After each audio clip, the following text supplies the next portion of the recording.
Chapter 41. Star, the Training. 4. You are listening at Novel Full. Audio. You have successfully wiped out the Dokgakui village. A Dokgakui's skull has been acquired as a reward. A Dokgakui's heart has been acquired as a reward. You have swallowed a laughing flower. You have successfully wiped out the Gyokyamui village. You have located a group of berserk flowers. You have successfully wiped out a group of Iaduxini. Achievement unlocked. Butcherer of mountains and forests. Reward. Strength +5. Stamina +3. Although it seemed impossible to navigate the Black Blood Mountain range, there was one method to do so, which was to find a river's source by going against the current. I'll have to find the Guangchen pond, because the Black Blood Mountain range's ecosystem is similar to that of the Siakian flower garden. Chang Sun concluded. The first place that had come to mind when he first heard about the Black Blood Mountain range's characteristics was the Siakian flower garden. The Saha world and the afterlife. Heaven and the underworld. Although the realms were like two sides of a coin, there were countless planes bridging the gaps between them. Purgatory, Limbo, the astral plane. Among those planes, the Siakian flower garden was the one closest to the underworld. In his time as Divine Twilight, Chang Sun had been able to visit the garden for a very short time. It was surrounded by 3 lakes, the white one came up to his knees, the yellow one came up to his chest, and the red one came up to his neck. In the garden, many strange, sinister flowers grew, ones that could be found nowhere else. Although the flowers had strange names such as the crying flower, laughing flower, and destruction flower, they actually had very special effects.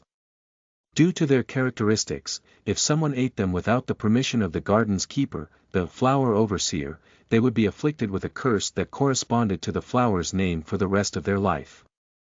The crying flower would make its eater cry their eyes out. The laughing flower would make them laugh until their intestines twisted together.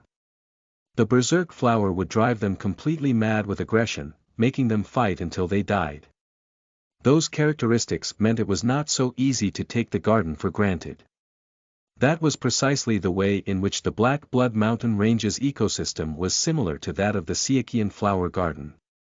Of course, the flowers in the dungeon did not quite have the same effects as the real ones in the Siakian flower garden, but they were still very powerful.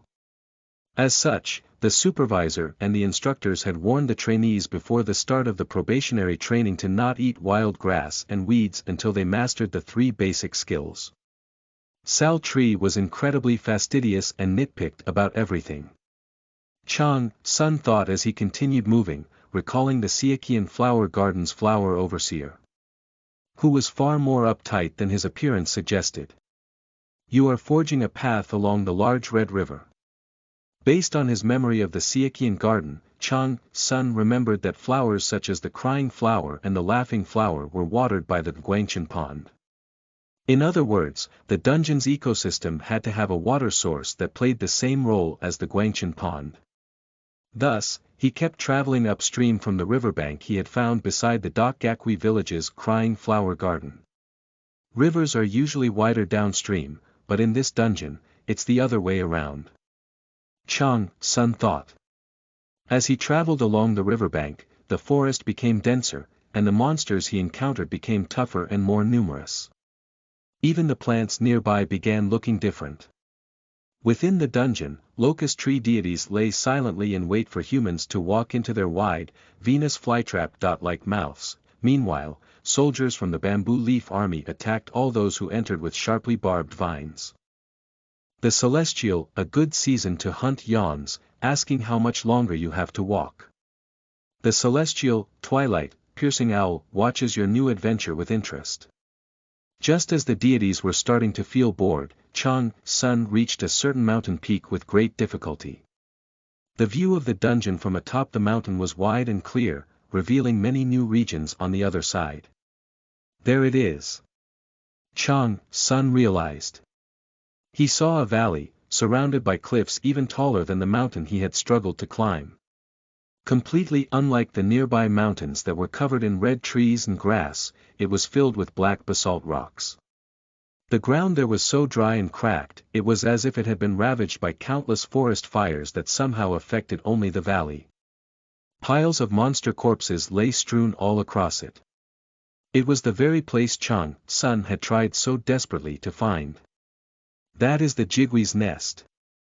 Chang Sun thought in excitement. What is that Jigwee monster you told me about? Chang Sun asked. Well, how should I describe it? It's somewhat unique.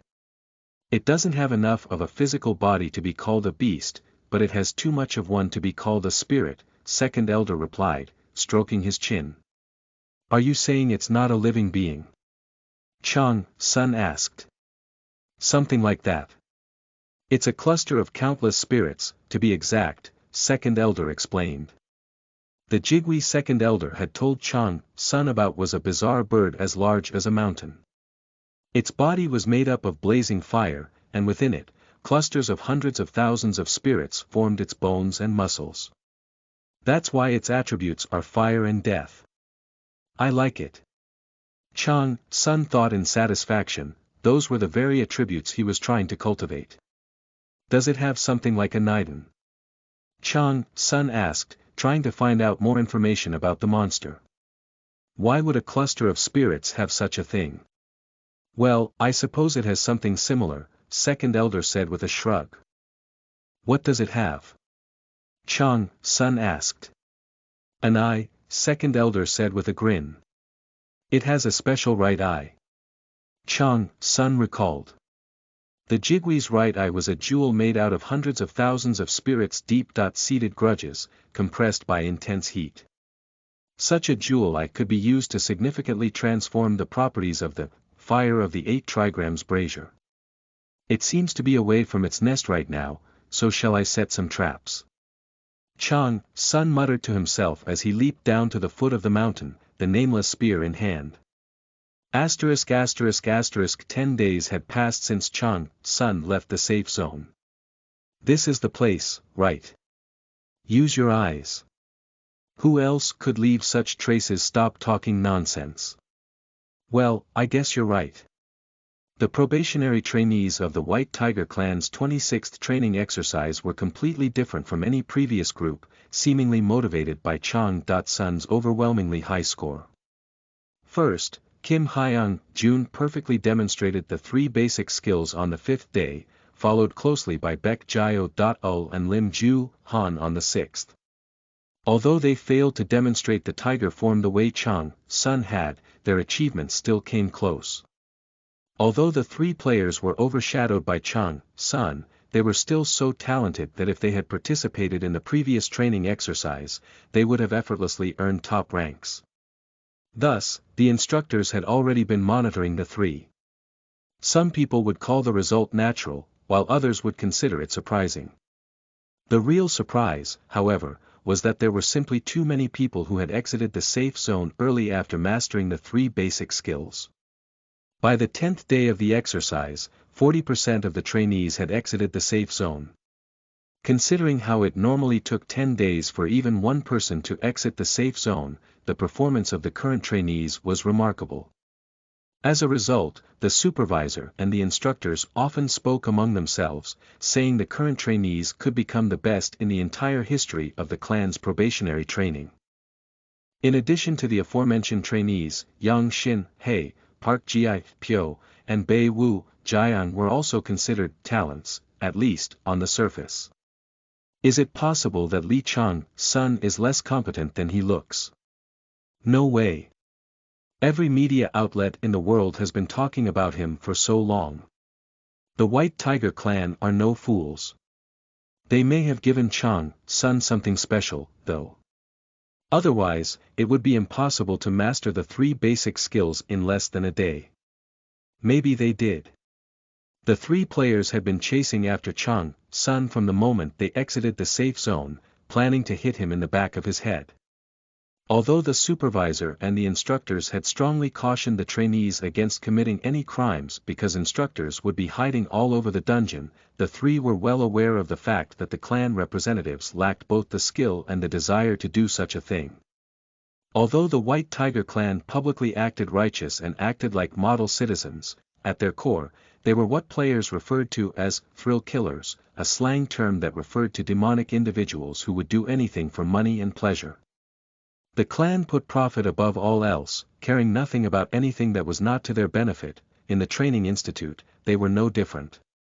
The dungeon known as the Black Blood Mountain Range was extremely vast, and its difficulty level varied wildly across its various sectors. No matter how the supervisor and the instructors tried, it would be impossible to monitor all the sectors, making it difficult for them to find out immediately if something happened.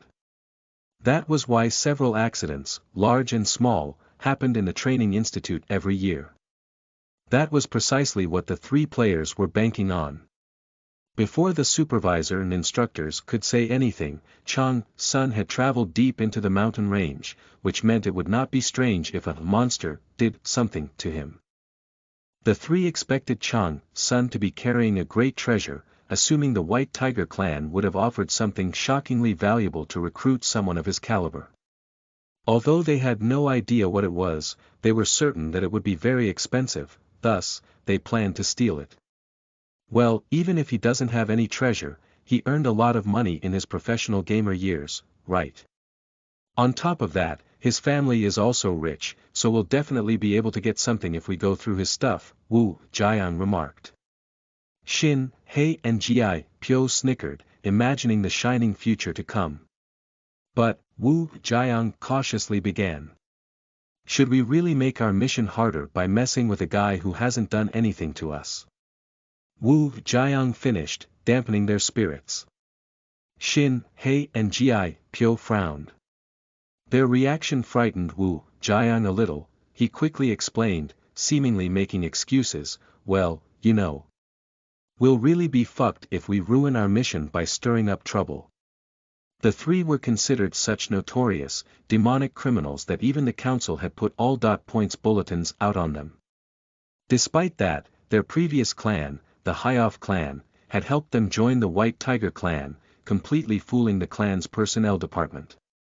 The Hyoff clan had secretly killed 3 of the people who were originally slated to join the White Tiger clan, helping Shin, Hei, Ji Pyo, and Wu Jiang to steal their identities in order to pursue a particular objective. Participate in the White Tiger clan's probationary training and steal a Dream Sphere. A Dream Sphere was an item produced by the White Tiger clan using rare and precious herbs, such as crying flowers and laughing flowers. It would be precisely the sort of secret weapon the Hyoff clan needed after being driven into a corner by the White Tiger clan. Their current situation meant they had to obtain one no matter what. However, it was very difficult to locate such spheres. Even the Hyoff clan knew only that the facility that harvested and processed the ingredients to make Dream Spheres was in an extremely remote area in the Black Blood Mountain Range. It was very difficult to figure out the facility's location. That meant the 3 players had to work in absolute secrecy to locate it. The problem was that they were demonic players who had 0 patience. Otherwise, they would not have ended up as criminals. In their eyes, Chang's son looked like a baby elk, simply begging to be eaten. Although they were well aware of how much skill Chang's son had displayed in the fight against the Drake, they thought that was his limit. In the end, Chang's son was still a novice. They concluded that it would be absurd to compare him to themselves, as they had years of experience in the field. As such, they had decided to carry out the mission given by the Hyoff clan after quickly disposing of Chang's son, who had gone off alone. Wu Jiang, who was more timid than the other 2, cautiously suggested being more careful. However, there was no way the other 2 would listen to him. Shin, Hei quietly tapped the handle of his kukri, the sharp, curved dagger on his waist. He asked simply, do you want to die, or are you going to do it? I'll do it, Wu Jiang stuttered. Naturally, there was no loyalty in such a group of demonic players, thus, their first choice in any conflict was to draw their blades. Anybody who was overwhelmingly more powerful than the rest of the group would be king, and their word would be law. In their case, Shin Hei was that very king. Seeing Ji Pyo about to unsling the bow on his shoulder, Wu Jiang took back his words with a pale face. As he took his hand off the handle, Shin Hei clicked his tongue and said, "If you say any other useless crap, the first thing I'll do is pluck your head off your body and feed it to Dokgakwis, so you'd better shut up." As Wu Jiang nodded with a heavy heart, Shin Hei spat in annoyance, then resumed moving along Chang Sun's trail. "Be good, okay?" Ji Pyo remarked as he slapped the petrified Wu Jiang's cheeks a few times, then moved to follow Shin Hei. Wu Jiang clenched his trembling fists. Although he was timid, he could still be considered a demonic player. His eyes burned brightly with madness as he looked at the two companions ahead of him. One, a red-bearded ghost that appears in the assorted writings of Yongjae. A man tried to dig up someone else's grave to bury his father. The person, the red-bearded man, who had originally been in the grave appeared in a fortune-teller's dream, pounding on their chest and saying it was all their fault. The fortune-teller died after that. 2. This is a monster from Korean mythology. It is said to grow bigger as long as one keeps looking at it, and even bigger the further one looks up. 3. Deities that appear in Korean mythology. They usually fight off ghosts and protect humans, but it seems that the dungeon's ecosystem has turned them evil. 4. A mysterious army that appears in the mythological text Samguk Yusa. It is said to have suddenly appeared to defend Silla, an ancient country in the Korean peninsula, from attack. Again, the dungeon seems to have turned them evil. 5. The raw used dot, which is literally the English word murderer in Hangul. Chapter 42. Star, the training. 5. You are listening at novelfull.audio. Chang Sun did not simply sit idly while waiting for the Jigui to return. In the meantime, he conducted an investigation, finding out that the Jigui usually left its nest to hunt for 2 to 7 days at a time. However, Chang Sun could stay in the Black Blood Mountain Range for only 100 days. The problem was that he had a lot of other things to do besides hunting the Jigui. In order to take care of his long list, he could not waste time. As such, he installed traps all over the nest. Just like the time he had fought the plague spider, the final boss monster of the forest of fire wielders, it was impossible for Chang Sun to kill the Jigui alone with his current ability. Thus, he had to change the nest's environment to tip the balance in his favor. The level of the skill lesser trap installation has increased. The level of the skill lesser trap installation has increased. The skill lesser trap installation has reached its maximum level. A higher level skill has been created. The skill intermediate trap installation has been created. The level of the skill intermediate trap installation has increased. Installing a giant trap. Perhaps because Chang Sun had decided to install large and small traps all over the nest, designed to work in tandem like a series of cogwheels, his skill level increased more quickly than he had expected. In truth, he had not started installing the traps solely to kill the Jigui. I hope I can increase my level as much as I can, as well as my magic stat, Chang Sun hoped, as he had recently hit a wall at level 29. You are currently in the no guardian state. If you have no guardian, you may have trouble leveling up due to the lack of blessing and protection. The number of deities currently waiting for the scenario quest, choose a guardian, to start again is 15. Please choose a guardian. A player with no guardian would be limited in their ability to acquire new skills, and would require more experience points to level up, as they lacked a deity's blessing and protection. Compared to players who had guardians, they would require 1.5 times the experience to level up, or perhaps even 2 or 3 times more. In order to reach level 50, the minimum needed to be called a ranker. A player with no guardian could sometimes need 10 times as much experience as one with a guardian. In the end, a player with no guardian was bound to have their leveling process stagnate for a long time. That was precisely why Chang's son had been unable to level up from 29. There was an immense gap in the amount of experience points needed between the level 20 range and the level 30 range. I'll gain a lot more after passing a difficult trial, though. Chang's son thought experience points, which he needed a lot of, were not solely used to level up. They also gradually accumulated in a player's soul layer by layer, creating karma.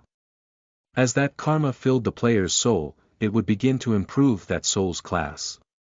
Upon reaching a critical point in that process, the path of exoviation and transcendence would open up, enabling the player to earn a divine class.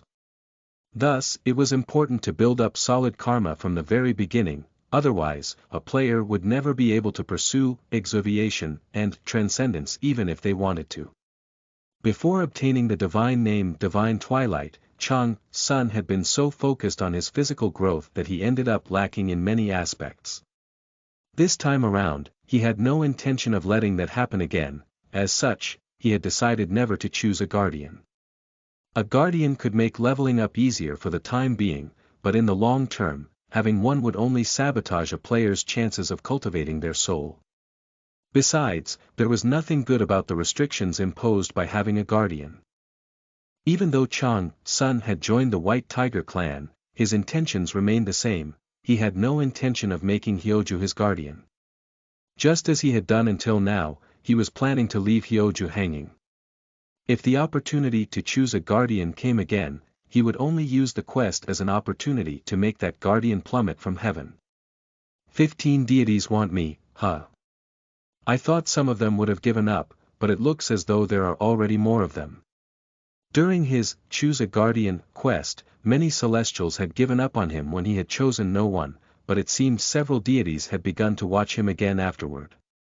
Apart from Pabelsag, J.Rumungandr, Mephistopheles, and Minerva, the 4 deities who continued to watch him with interest, Hyoju and several other deities had started to watch him.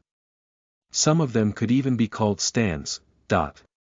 Well, the deities who went away will return soon. Chang's son thought. Click. A red-bearded wagwi has fallen into your trap. I got him. Chang's son thought with a smile. It seemed one monster had been roaming around the nest. A red-bearded wagwi, a Geokiamwi's evolved form, was a monster that caused droughts wherever it passed, dragging its long, fiery beard along the ground. Kia. The red-bearded wagwi has begun squirming to get out of your trap. An explosion rune has been activated. The red-bearded wagwi has sustained damage. The red-bearded wagwi has fallen into the burning state. A piercing rune has been activated. The red-bearded wagwi has sustained damage. The red-bearded wagwi has fallen into the bleeding state. Paralysis toxin has been activated. The red-bearded wagwi has been poisoned by acid toxin. The skill blood toxin has leveled up. The red-bearded wagwi suffered a similar fate as the decaying plague spider. It fell into a pit, where a dense thicket of embedded bone spears pierced its body. Subsequently, several runes carved into the pit walls activated consecutively, dealing a great deal of damage. The one thing different about the new trap was that the bone spears were smeared with Chang's son's horrifying blood toxin. No matter how much the wagwi tried to resist, it was blinded, paralyzed, and melted all at once, giving it a great deal of trouble. You have successfully killed a red-bearded wagwi. The message Chang's son had been waiting for finally appeared, quickly followed by several others. A two-headed serpent monster has fallen into your trap. A fire dog has fallen into your trap. A homan bird has fallen into your trap. The jigui could be called the king of fire-type monsters. As such, its nest would always contain strong fire energy, attracting all manner of fire-type monsters to it. Although that came with the risk of getting eaten by the jigui, the benefits of settling near the nest outweighed that risk. As such, Jigui nests formed their own unique ecosystems. For the Jigui, it could just choose the prey it wanted from such an ecosystem, and even if it went away for a long time, the other monsters would keep its nest warm. The Jigui thus formed a symbiotic relationship with the nearby monsters, just as a crocodile would with crocodile birds. Chang.Sun's plan was based on that relationship. He had set down a large quantity of meat laced with ice toxin, which fire-type monsters loved to eat. When the monsters gathered around to eat the meat, his traps would activate. Soon afterward, more monsters would be drawn to the traps to eat the previous monsters' corpses, and the traps would activate again, and so on. As the whole setup formed a stable system, all Chang.Sun had to do was manage and repair the traps. Not only would he gain a great deal of experience points from killing the unaware monsters, he would also be able to harvest a lot of plants, similar to the crying flowers and laughing flowers in the monster villages. It was like killing two birds, no, 4 birds, with one stone, as he could raise the level of his trap skill while killing time. Level up. Chang.Sun's smile widened when he finally saw the message he wanted. Open the system window. Li Chang.Sun, divine name. Divine Twilight, unusable, title. Natural enemy of Serpent's faction. Underworld Guardian. Class. Rune Master level. 30 Strength. 91, plus 55, Agility. 96, plus 45, Stamina. 80, plus 48, Magic. 75, plus 45, Intelligence. 87, plus 60, Willpower. 85, plus 60, Acquired Skills. Advanced Dagger Proficiency LV.4 Lesser Rune Creation LV.8 Lesser Rune Engraving LV.9 Viper Eyes LV.4 Intermediate Trap Installation LV.2 Blood Toxin LV.3 Black Mountain King's First Claw LV.1 Acquired Effects. Fire of the 8 Trigrams Brazier LV.2 10 Toxin Immunity LV.1 Unbending Spirit LV.2 Composed Spirit LV.2 Acquired Authorities. Soul Exploitation LV.1 Execution Sword LV.1 Special Note. Due to your lack of a guardian, your leveling speed is too slow relative to the magnitude of your achievements. Please choose a guardian. Additional stat points. 45 Stroking his chin, Chang.Sun nodded in satisfaction. If he continued the mass slaughter, it seemed he would be able to increase his stats quickly. Ki. Kaya. The sound of writhing monsters caught in traps echoed throughout the nest. Ha! Song Yu Jun let out a faint exclamation, seemingly surprised to witness such a sight. Boom, boom, boom. Rumble, rumble, a massacre is taking place. The Celestial, a good season to hunt, laughs ecstatically, saying the explosions are an incredibly pleasant sight. However, after 10 days passed, Chang.Sun had to change his plans. The Jigui isn't coming. He realized. At first, Chang.Sun had thought the Jigui had just left the nest to look for food, as it had left behind several traces that indicated it had just been there a few days prior. He had believed the Jigui would return after a week at most. However, even after 10 days, the Jigui never returned, even though it would normally be about time for it to check on its nest. That could only mean one thing. The Jigui left. Chang.Sun thought, clicking his tongue. He was unsure why the Jigui had left its nest. Perhaps it was because it had run out of food in the nearby region, or it had decided to move its nest on a whim. However, the problem was that Chang.Sun had wasted 10 precious days. It wasn't a total waste, though. Chang.Sun thought as he inspected his status window.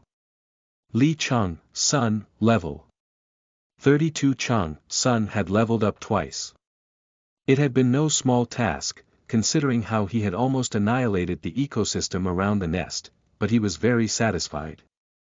However, he could not achieve his goal without the Jigui, which meant he had to move to find it. Deciding my next move is the problem. Will I just have to follow the river this time too? Chang Sun thought, scratching his head. The possibility of the jigui moving its nest had never occurred to him. A creature of the jigui's size would have very limited options in choosing a nest, which meant they usually never moved. However, that seemed to have happened regardless. As Chang Sun could not continue to sit around in the nest, he was just about to move, when Pa! Suddenly, Chang Sun's eyes sparkled, and he quickly moved into the bushes. The nest had turned into a barren wasteland due to the many explosions caused by his traps, but he sensed a shadow hiding skillfully in the area, one other than June. Hup! The shadow exclaimed, seemingly perplexed by the unexpected sight of Chang Sun heading in their direction. Clash! The shadow trembled, just barely stopping Tiamat's snaggletooth from biting deeply into their neck. Chang Sun and the shadow's eyes both shone. Chang Sun was interested to see how the shadow had blocked his attack, and the shadow was taken aback by the strike's sheer power. The shadow was especially surprised by the way Tiamat's snaggletooth had buried itself into their spear handle, considering how powerful their spear was. Unbelievable! What is that dagger? The shadow muttered as they leaned back, revealing their face. Baekjio.o. Chang Sun thought, finally recognizing the shadow. Baekjio.o was a man with hideous burns across his face and eyes full of spite. Although his robust build made him look as bulky as an armored warrior, he still looked well proportioned, as he was over 190 centimeters tall. Chang Sun was somewhat surprised to find that the shadow was one of the people he had been keeping an eye on in the safe zone. He wondered, why is he here? Had Jio.o been following Chang Sunday? Come to think of it, there were always several trainees who caused trouble during each training session, avoiding the supervisor and instructor's surveillance. Judging from Baekjio.o's aura alone, he seemed to be the sort who would never play dirty. Well, I guess it doesn't matter, Chang Sun thought as he tightened his grip on Tiamat's snaggletooth. No matter what Jio.o's reason was, Chang Sun had no intention to let him leave in one piece. Chang Sun's plan involving the jigui had to remain a secret to the supervisor and the instructors, as well as to June, who had been following Chang Sun the entire time. Swish, swoosh, swish. With Tiamat's snaggletooth, Chang Sun struck quickly, aiming to slit Jio.o's throat. Jio.o quickly retreated and swung his spear, thinking he would be in real trouble if he did nothing. Clash, clash, clash. Chang Sun's Tiamat's snaggletooth and Jio.o's spear clashed several times.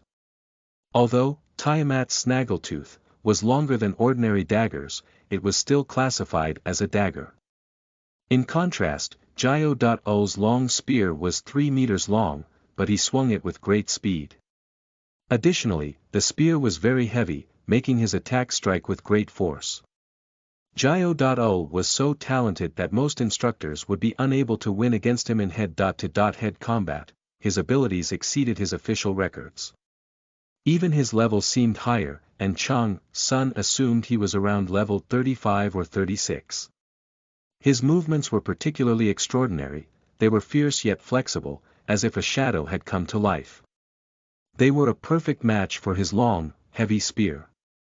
However, there was one problem. Clash. It was that Jio.o was fighting against Chang Sunday. Chang Sun deflected the spear by swinging Tiamat's snaggletooth upward, causing it to fly into the air in a spray of red sparks. The spear's handle was already covered with several large and small scars left by Tiamat's snaggletooth, indicating how quick Chang Sun's attacks had been. Swoosh. In order to seize the opportunity to attack Jio.o, Chang Sun quickly darted in to close the distance. Although Jio.o looked puzzled, he quickly attempted to strike Chang Sun's chest with his left palm. Pang! Even though Chang Sun heard a loud burst of air, indicating that Jio.o had used the famous palm blast technique, he continued to charge forward. He skillfully turned his body sideways at the most critical moment, dodging the attack. At the same time, he drew the Yuchang sword from his back pocket with his left hand, holding it in a reverse grip and quickly pushing it against Jiao.Ul's neck. Jiao.Ul froze, unable to move. The blade of the Yuchang sword pressed against Jiao.Ul's neck, leaving an indent on his skin. As Chang Sun had not sharpened the blade, it was dull, leaving Jiao.Ul unhurt. However, a man with Chang Sun's talent could easily sever someone's head even with such a sword.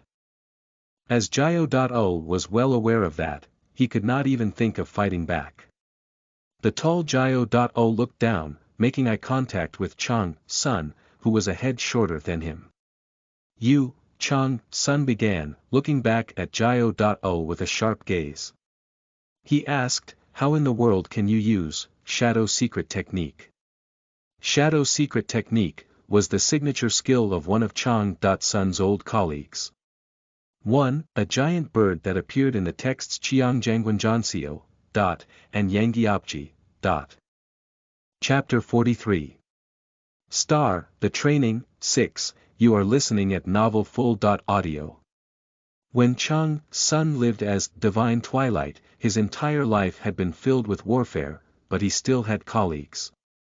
Apart from Gramps, who had practically been his father and teacher, there had also been Goddess of Massacre and Destruction, Thousand-Year Slumbering Dragon, Wandering Shadow, Iron-Blooded Lion. They had once been Chang Sun's pillars of strength. Although they had bitterly left Chang Sun, unable to withstand his growing madness, his memories of them were still precious. However, why can I detect traces of Xerxes' aura on him? Chang Sun wondered. Xerxes was the real name of Wandering Shadow. No one had welcomed him due to the powerful curse placed on him, forcing him to wander the world, unable to settle in one place. Xerxes had been called a cruel person, but he had always smiled gently in front of Chang Sunday. How was Baek Jiao.Ul using Xerxes' skill, Shadow Secret Technique? That was, of course, not the real name of the skill. Even though Chang Sun had unexpectedly found a trace of his old colleague, he had no reason to risk referring to it by its real name. After all, he was being watched by Song Yu-jun, as well as Hyoju, who could very well know Divine Twilight and Xerxes' relationship. Although Chang Sun had only come into conflict with Hyoju's faction after his colleagues all left him, it was still possible that Hyoju knew about his relationship with Xerxes. Hyoju had no doubt investigated everything about Divine Twilight and his allies during the conflict. Shadow Secret Technique was actually the term Xerxes used to collectively refer to all of his skills and authorities. My power is unique because I only have one authority, although everyone else has several authorities and divine authorities. There was only one deity who had one authority. That was why the skill's true name was a secret only Chang Sun and Xerxes' closest colleagues knew. The celestial Calamity Tiger wonders what skill player Jiao.Ul used. From Hyoju's reaction, Chang Sun could tell that he had not figured out much information about Jiao.Ul. There should be a big difference between Xerxes' real Shadow Secret Technique and a mere mortal's Shadow Secret Technique, so it's no wonder he didn't recognize the skill. Chang Sun thought. Unlike Hyoju, Jiao.Ul reacted strongly. As soon as he heard the words, Shadow Secret Technique, his expression turned grim and he asked, "How do you know its name?" "Well, I asked first, didn't I?" Chang Sun replied sarcastically. "I'll make you speak then."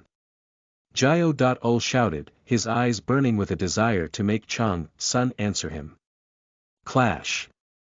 Gripping the rear end of the spear handle, Jiao.Ul fiercely swung the spear diagonally. Chang Sun was forced to retreat, withdrawing the Yuchang sword from Jiao.Ul's neck. Until Jiao.Ul told him the truth about Shadow Secret Technique, Chang Sun had to refrain from harming him. Clang, clash, clang. Clash. Clang, clash. Jiao.Ul moved much more quickly than before. Every time he moved, he brought forth the intimidating aura of a tiger walking forward. He was using Tiger Prowl. On top of that, he swung his spear sharply but silently using Shadow Secret technique.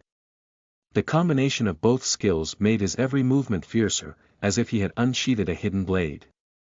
His spearmanship was extraordinary. He swung his spear to deflect Chang.Sun's attacks, sending Tiamat Snaggletooth flying toward the ground with a diagonal sweep.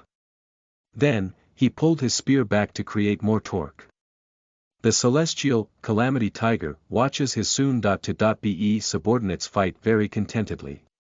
The tide had turned against Chang.Sun, and Jiao.O was backing him into a corner.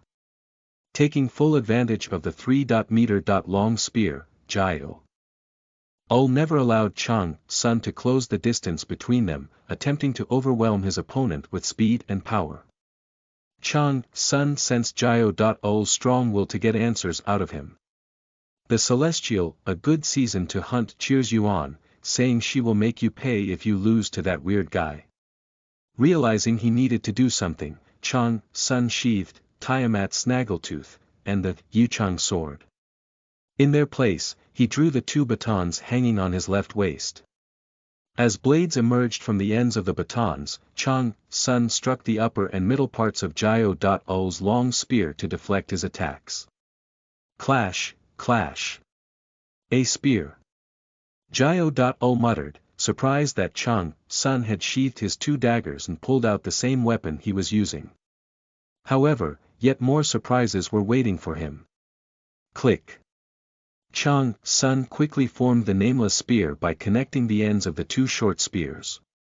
During the tests, Jiao.O had not watched Chang.Sun hunting the drake and had taken zero interest in Chang.Sun afterward, which meant the scene before him was a complete surprise. Although Chang.Sun's spear was much shorter than Jiao.O's long spear, Jiao.O somehow felt that Chang.Sun's demeanor and aura had changed a great deal. When Chang.Sun was using the two daggers, he had been like a deft, nimble Black Panther. Now, he looked more serious and dignified, like a lion. Jiao.O was not mistaken. Pa! Chang.Sun's new attacks were much more powerful than before. He had distributed all 55 of his additional stat points to his strength of 96, adding up to a new total of 151. There was no way a mere level 30-something player could handle his sheer power. Clang! Ugh! Jiao.O's eyes widened as he felt a tremendous weight bearing down on his spear handle, making it shake fiercely. His spear clearly seemed better, as it was longer and heavier. His frame was also much larger, and it seemed his level was higher than Chang.Sun's.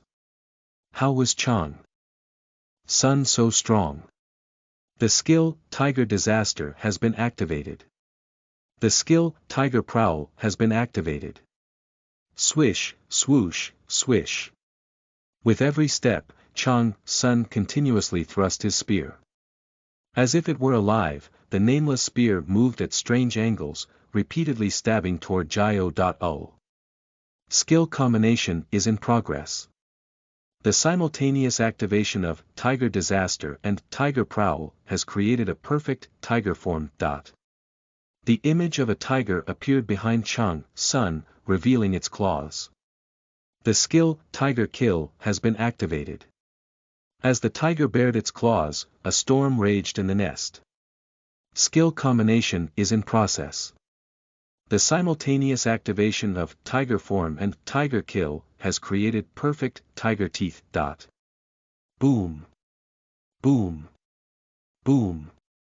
As if someone were firing cannonballs, loud booms echoed through the nest whenever Chang.Sun thrust the nameless spear, strong enough to make the mountain shake. He attacked Jiao.O constantly with the spear. Like a reed dancing in the wind, Jiao.O's long spear swayed dangerously. The tremendous power and silent movements he specialized in were useless before Chang.Sun's brutal attacks. In the end, he scowled, making his ugly face even more hideous. Seemingly reacting to its owner, the raging manifestation of Jiao.O's magic also shook fiercely. As Jiao.O frantically retreated.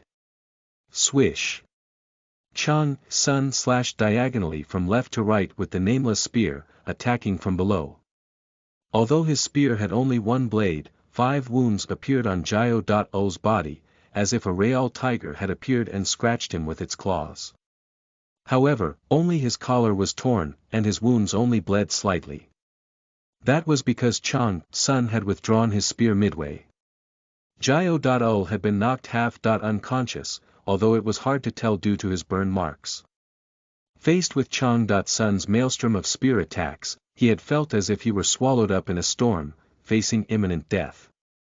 Thud, unable to feel his legs, Jiao.O collapsed onto the ground.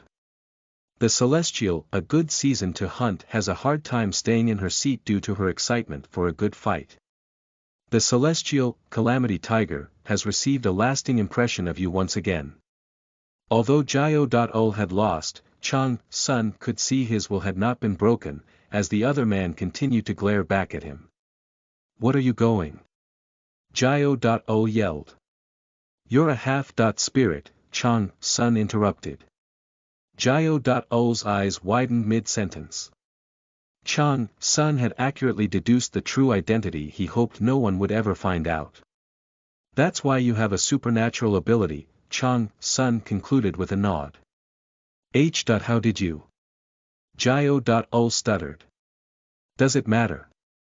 Chang Sun replied nonchalantly. Half-spirits were usually born when a human had intercourse with a spirit.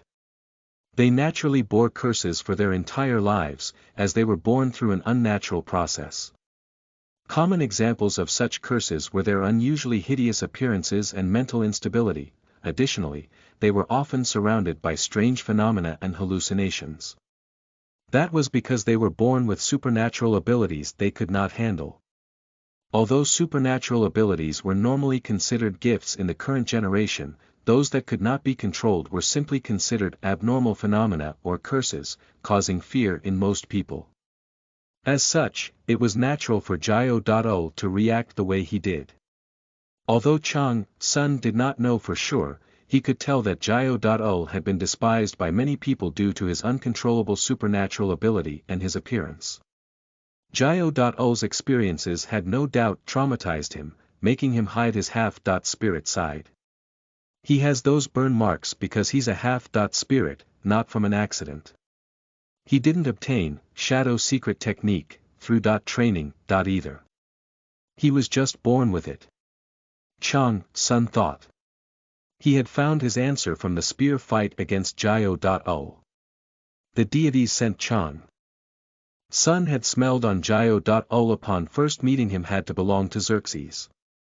He had not recognized Xerxes' scent instantly, partly because they had been too far apart in their first encounter, and partly because of how dull his senses had grown. On top of that, Xerxes' energy has weakened a lot. Chang Sun thought bitterly. The power of shadow secret technique had weakened so much that Chang Sun was not even sure he could call it the legacy of a celestial. Considering that the power of skills and authorities could change on the original owner's divine class, Chang Sun assumed that something had happened to Xerxes, enough to significantly damage his divine class. What in the world happened? Chang Sun wondered, as he had not heard any bad news about Xerxes. Although he had not had the time to look after his old colleagues in the midst of the myth war, he would have heard any bad news about Xerxes then. That meant something had happened to Xerxes after Chang Sun underwent the divine trial. He had no choice but to leave his son in the Saha world. Chang Sun realized. Jiao.O had to be Xerxes' son.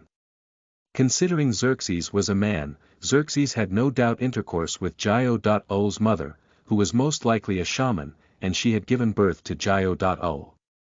The time frame did not fit perfectly, but it was not impossible. Time flowed differently in each dimension, universe, and plane. In some places, time even flowed backward, not forward. Events from Arcadia's future often happened in Earth's ancient past. Thus, Jiao.O's conception could well have happened while Chang Sun was divine Twilight. In any case, Xerxes had always wandered the world, just as his divine name, Wandering Shadow, implied. He never settled anywhere, nor did he properly display his abilities. He never did anything he would have to take responsibility for. It was not because he was irresponsible, but because he did not want to hurt those he would end up leaving eventually. Despite all that, Xerxes had fathered a son, which meant he had to have a reason for not telling anyone. "I have no other choice but to keep him," Chang's son eventually concluded. He had not expected to meet Xerxes' son so suddenly, but he could not take the encounter lightly after having found a remnant of his old colleague. Still, Chang's son could not directly ask Jiao.ol about his parents because there were too many eyes around them. Thus, he needed to befriend Jiao.ol naturally in order to find out the truth. There's also no guarantee that Jiao.ol knows about his father. Judging from the way Jiao.ol was able to use shadow secret technique with moderate proficiency, it seemed he knew about his father on some level, but he had not mastered the skill. There was a strong possibility that someone taught by Xerxes had taught Jiao.ol. Then, how could he keep his old colleague's son by his side?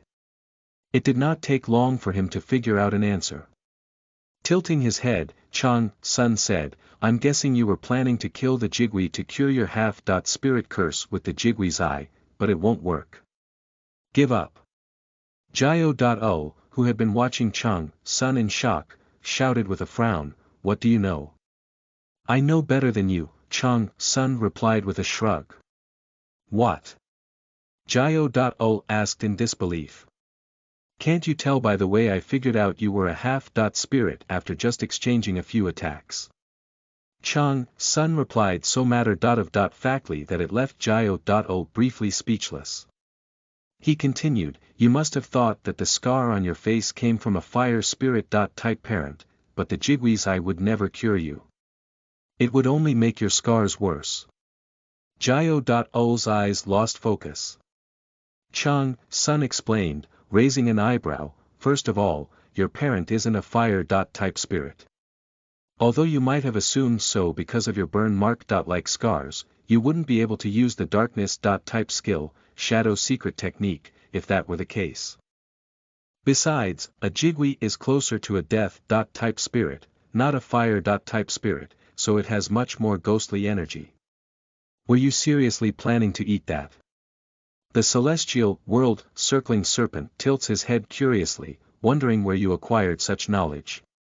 "I won't stop you if your plan is to make your curse worse, in order to become a real ghost or a monster deity," Chang's son said with a smirk. Jiao.ol opened and closed his mouth silently multiple times. "You must have known deep down, right?" Chang's son added, having guessed Jiao.ol's thoughts from his reaction. Half-spirits were never stupid, no, they were so smart that they could practically see the future. Thus, Jiao.ol would never have stupidly placed all his hopes on the Jigui. He had only entertained the possibility, as he wanted to undo his hideous curse by any means necessary. An aura of misfortune, gloominess, and loneliness surrounded Jiao.ol, as he had grown up alone and been forced to stand on his own. In a way, that was his other curse, he did not know how to make any friends. He had come this far in an attempt to overcome his curses, but he had run into yet another tall wall.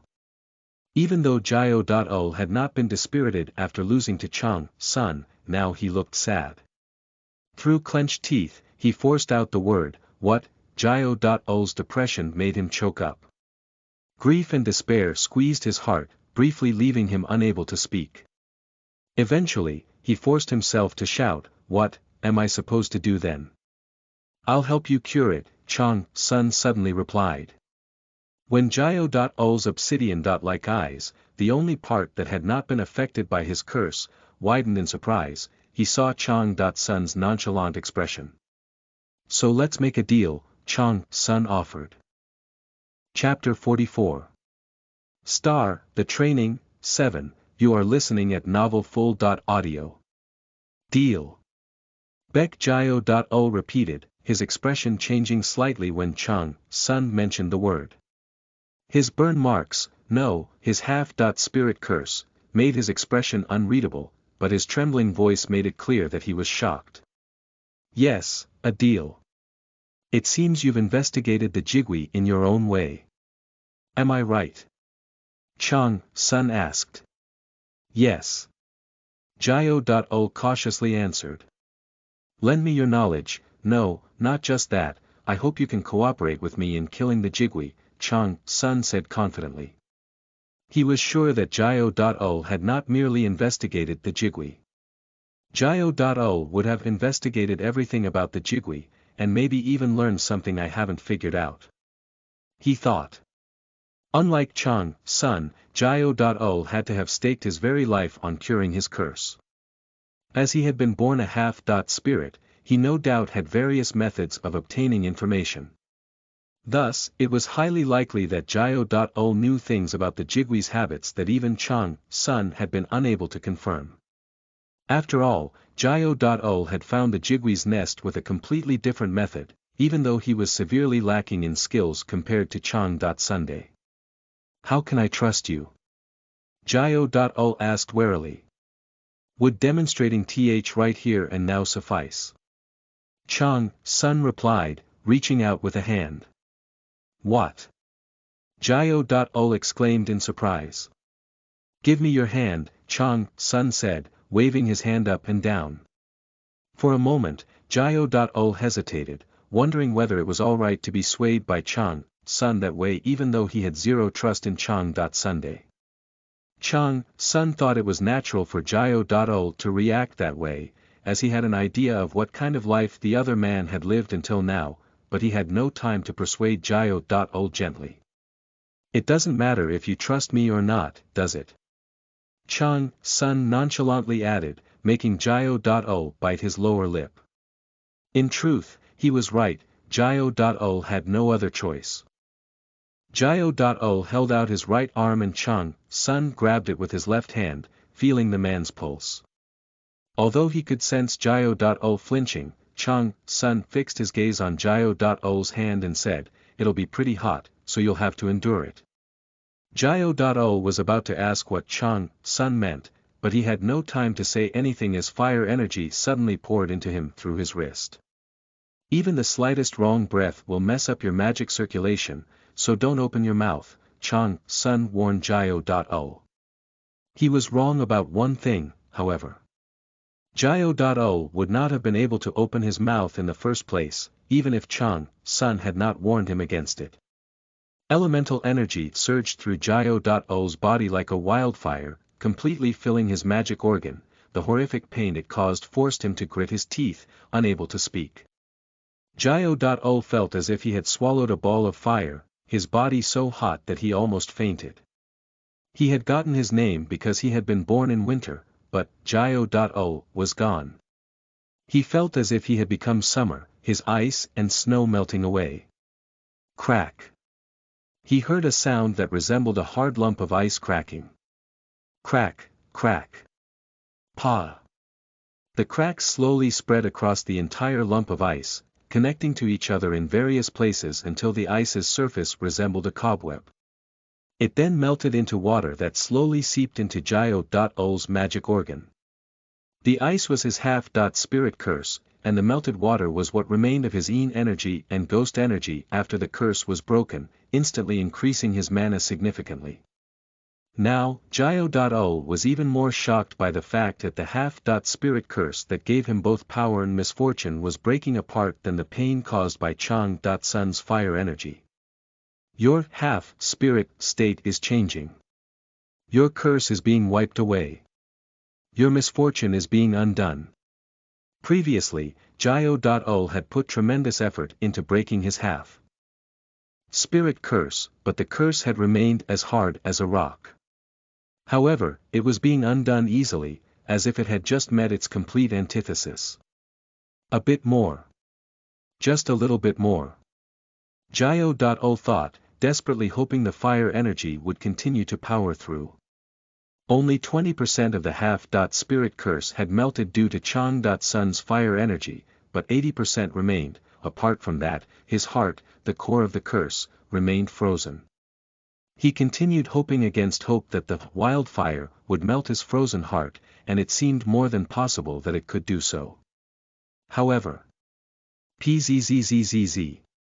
As if to mock Jio.ul's wishes, the wildfire died down gradually, slowly being reduced to cinders.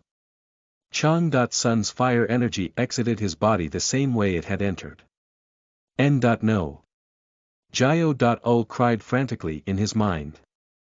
He tried to hold on to the fire energy in any way he could, but it quietly drained away, taking the fierce heat and pain with it. All that remained was a subtle, refreshing afterglow and the sensation of his mana, which had been increased by 1.5 times, circulating fiercely within his body. Ah! Jio.ul exclaimed, staring blankly at empty air for a moment. However, Chang.sun's next words brought him back to reality. Chang.sun instructed him, "Don't just stand there. Check your face first." Jio.ul touched his face with his hand, and found that most of the turtle shell-like scales and twisted burn marks he was used to feeling on his face had faded away significantly. He ran to a nearby river to look at his face in the water, and saw a face that had long been obscured by the half-spirit curse looking back at him. Previously, his nose and mouth were disfigured beyond recognition by burns, but now they had regenerated enough to be distinct. The scales that once covered part of his face had faded substantially, giving way to a more defined appearance. From his eyes and nose down to his jawline, he had a strong, masculine silhouette. The Celestial, a good season to hunt, is surprised to see such great changes. The Celestial World Encircling Serpent thinks he needs to conduct new research on the fire of the 8 trigrams Brazier's abilities. The Celestial Calamity Tiger laughs in satisfaction after he sees the positive change in his subordinate. The animosity and rage that had previously filled Jio.ul's eyes were replaced by a powerful thirst, stemming from his desire to receive more treatment. He quickly turned to Chang.sun, a silent plea for help in his gaze. However, Chang.sun shook his head and explained, "That's all I can do right now. Of course, your curse will weaken more if I repeat the treatment regularly, but I still won't be able to fully cure you." Then, Jio.ul asked quietly, "Help me kill the Jigui. That way, I'll be able to strengthen my fire, and curing you fully won't be impossible," Chang.sun replied. "In that case," Jio.ul began, "I'll even make a mana pledge, if you want me to," Chang.sun said with a shrug. However, Jio.ul shook his head as if to indicate Chang.sun did not have to go that far. He knew he had encountered a once-in-a-lifetime opportunity, and decided to seize the chance. He breathed deeply to calm himself down, then said, "No, that's enough. I'll trust you." The mixture of joy and longing that briefly filled his gaze vanished, replaced with his usual calm as if it had never been there. However, what soon took its place was a strange spark, his eyes burning with determination to do whatever was necessary. "He's truly something, more than I thought," Chang.sun thought, observing Jio.ul. Seeing Jio.ul maintain his composure even through the events unfolding, Chang.sun felt he had to reevaluate the man. He concluded that Jio.ul was talented enough to become an important figure in the future, and that was not simply because Jio.ul was the son of his former colleague. "How can I help you?" Jio.ul asked, wondering what to do next.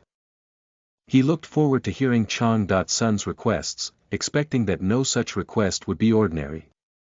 Crossing his arms, Chang.sun began, "First, speak to me formally," Chang.sun nonchalantly requested. Jio.ul was left speechless for a moment, utterly dumbfounded by the unexpected request. However, that was what mattered more to Chang.sun than anything else at the moment, as he found it unpleasant to hear his friend's son speaking to him casually. "The Celestial World Encircling Serpent calls you a geezer," clicking his tongue. "******, in order to track the Jigui, we have to study its habits first. It is known that each Jigui has different preferences and personalities," Jio.ul explained, following Chang.sun's instruction without question. Although the difference in their ages was minimal, he showed no sign of displeasure. Dovi Ko, habits. Chang Sun repeated. Yes, sir. We need to search the nest, Jio.ol said with a nod. Chang Sun tilted his head in confusion, as there was no part of the nest that he had not seen during his 10-day stay. However, when he saw what Jio.ol was doing, he quickly understood what the man meant. Jio.ol moved to the center of the nest, tapping the ground in several places, before suddenly thrusting his spear downward in a reverse grip. His strike created a powerful wind that swept through the nest and overturned the ground, revealing a deep pit that was filled with a large assortment of items. The Celestial, a good season to hunt, examines the pile with sparkling eyes, as she can see many good things within. The items in the pit ranged from ordinary weapons and expensive-looking artifacts to treasures such as skill books and magic scrolls.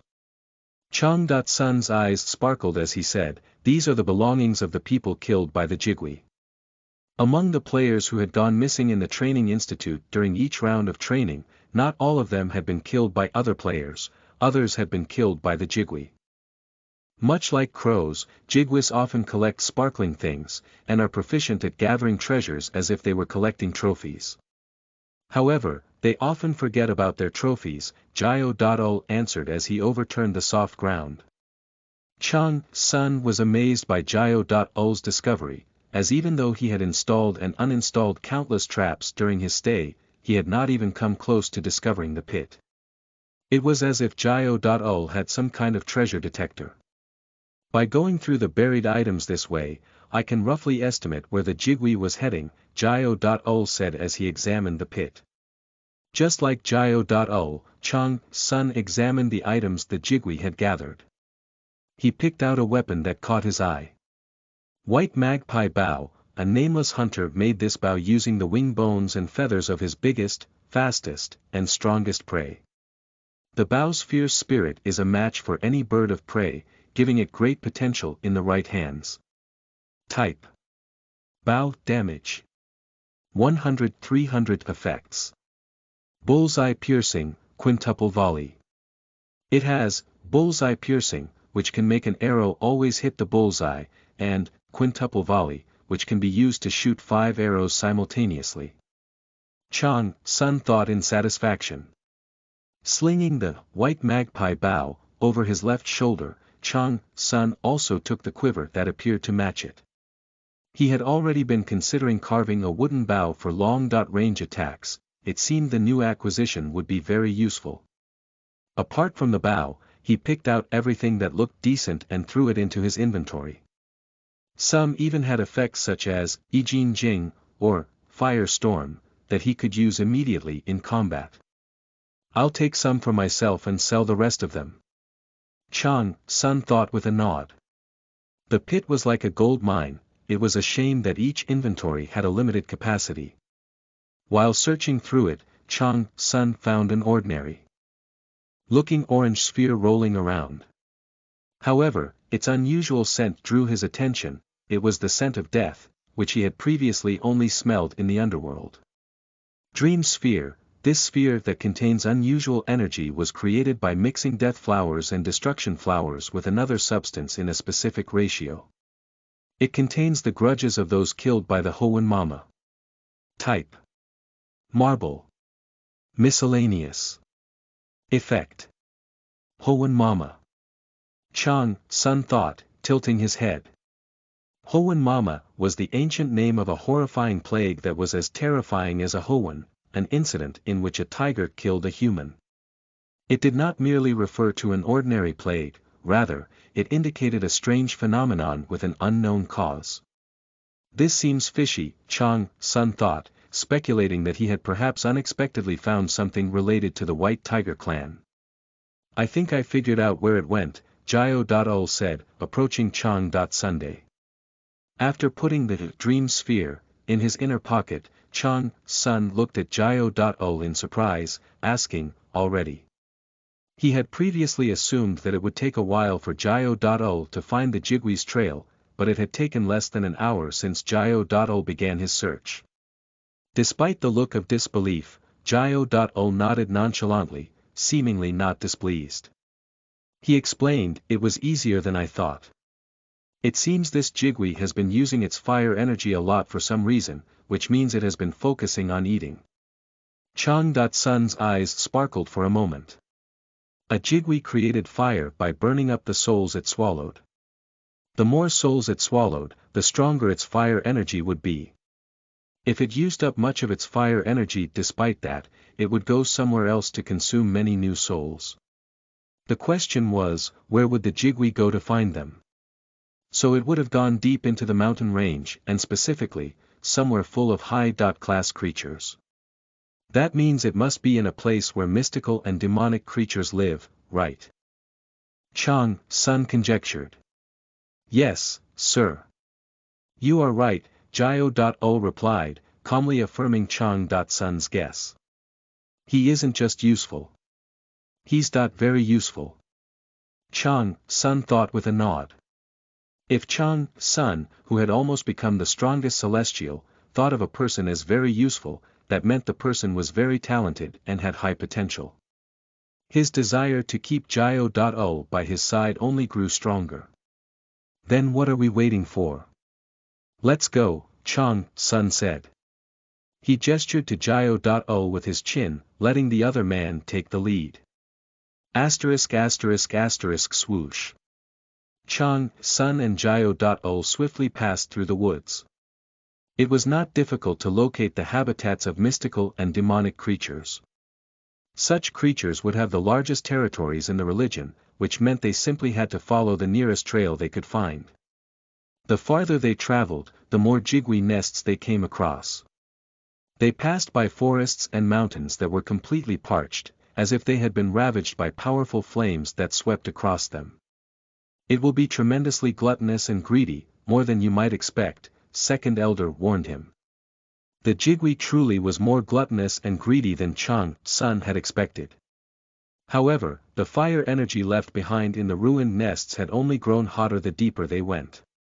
Thus, the two companions became certain that the more often they found such places, the closer they were getting to the Jigui.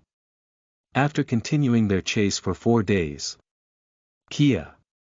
they finally ran into a gigantic firebird with black and red plumage. A single one of its wings was between 200 to 300 meters long. If it lowered both of them, it could practically cover an entire mountain. The rank 4 disaster Jigui is causing a drought. The words catastrophe and disaster were used to refer to monsters that could never be killed by an ordinary player. Although they said nothing about their plans, Chang.Sun and Jio.O quickly prepared for a fight. The Celestial, a good season to hunt, is surprised by the bird's size. The Celestial, a good season to hunt, smacks her lips, feeling that it will be fun to hunt such a firebird. Gripping his long spear, Jio.O sprang forward. Meanwhile, Chang.Sun aimed an arrow at the bird using the white magpie bow. Their coordination reflected the amount of time they had spent working together. When Chang.Sun activated Viper Eyes, the skill showed him the weak points that covered the Jigui's large body. At that moment, the Celestial, Calamity Tiger, proudly gives his 2 subordinates a bonus reward for spreading his glory. Whoosh! He's suddenly giving us a bonus reward. Chang.Sun thought.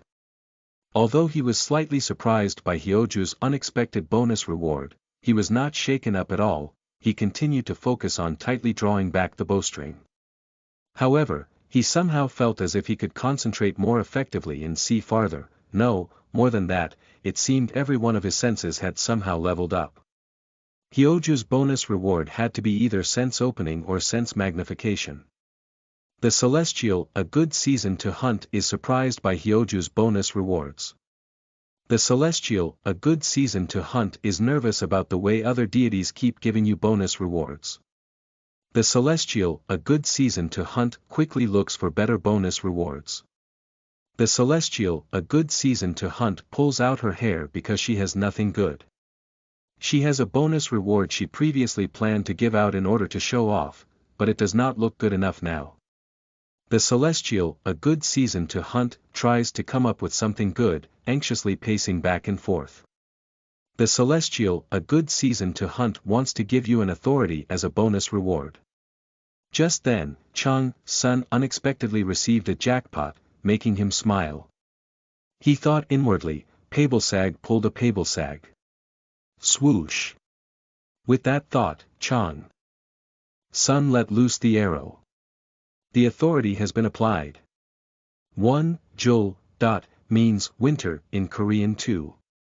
This may be confusing to English speakers, but in Korean culture, it is considered very important to address one's seniors formally. 3. In Korean culture, white magpies are said to represent good fortune. They are also known to be fierce enough to fight off birds of prey despite their small size, which is what this bow's nature alludes to. 4. This is a Qigong manual that pertains to breathing exercises, and is well known in Chinese martial arts. In Korean wuxia, it is often said to make the user invincible. 5. An ancient Korean name for smallpox. The Hamama here is actually a Korean term that roughly corresponds to Your Majesty or Your Highness. Chapter 45. Star, the Training. 8. You are listening at novelfull.audio. Perfect marksmanship, an authority granted as a bonus reward by the celestial, a good season to hunt.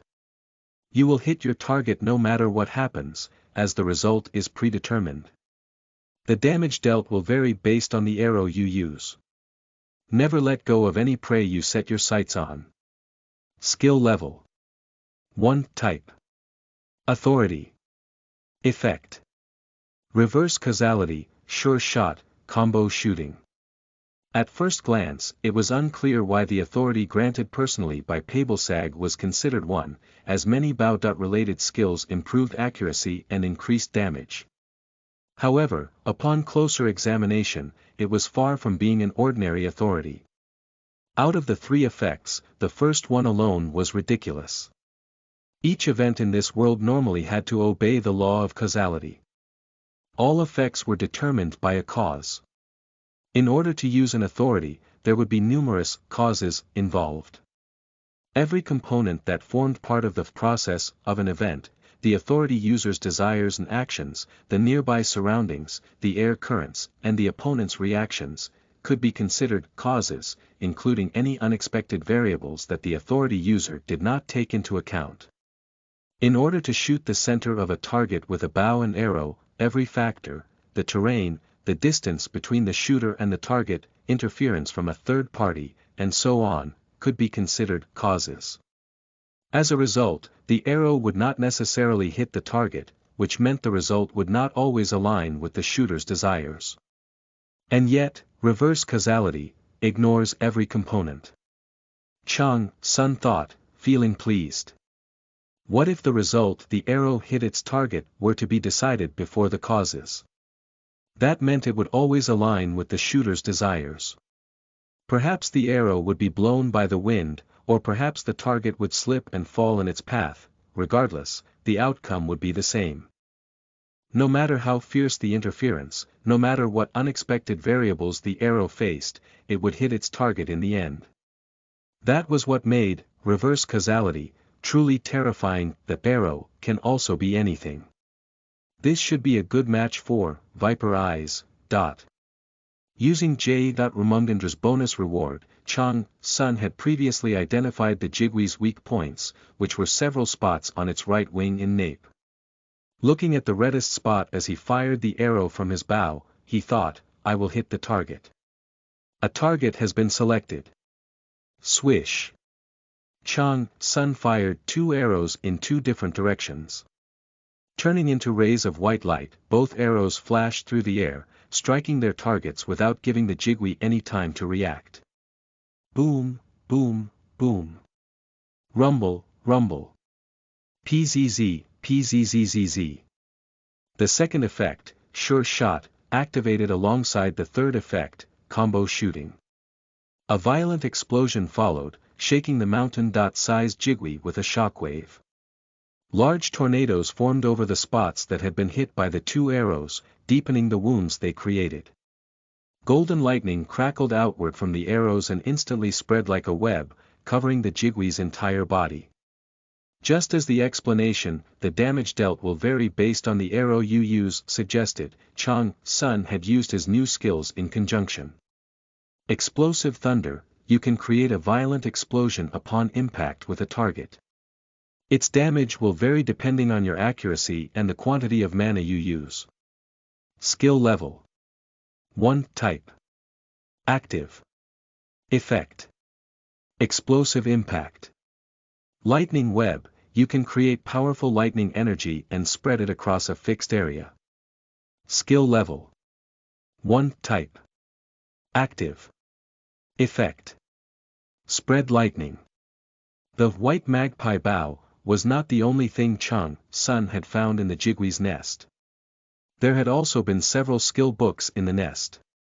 Although they appeared to contain ordinary rank C skills at first glance, the ones contained within could be as potent as rank A skills if the user applied them effectively.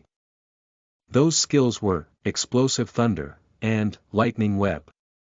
By creating a violent explosion at the point of impact and transforming the resulting sparks into lightning, Chang Sun could produce a thunderstorm, an effect capable of pulverizing everything it touched into dust with multiple explosions. The simultaneous application of the skills Explosive Thunder and Lightning Web has temporarily created a thunderstorm.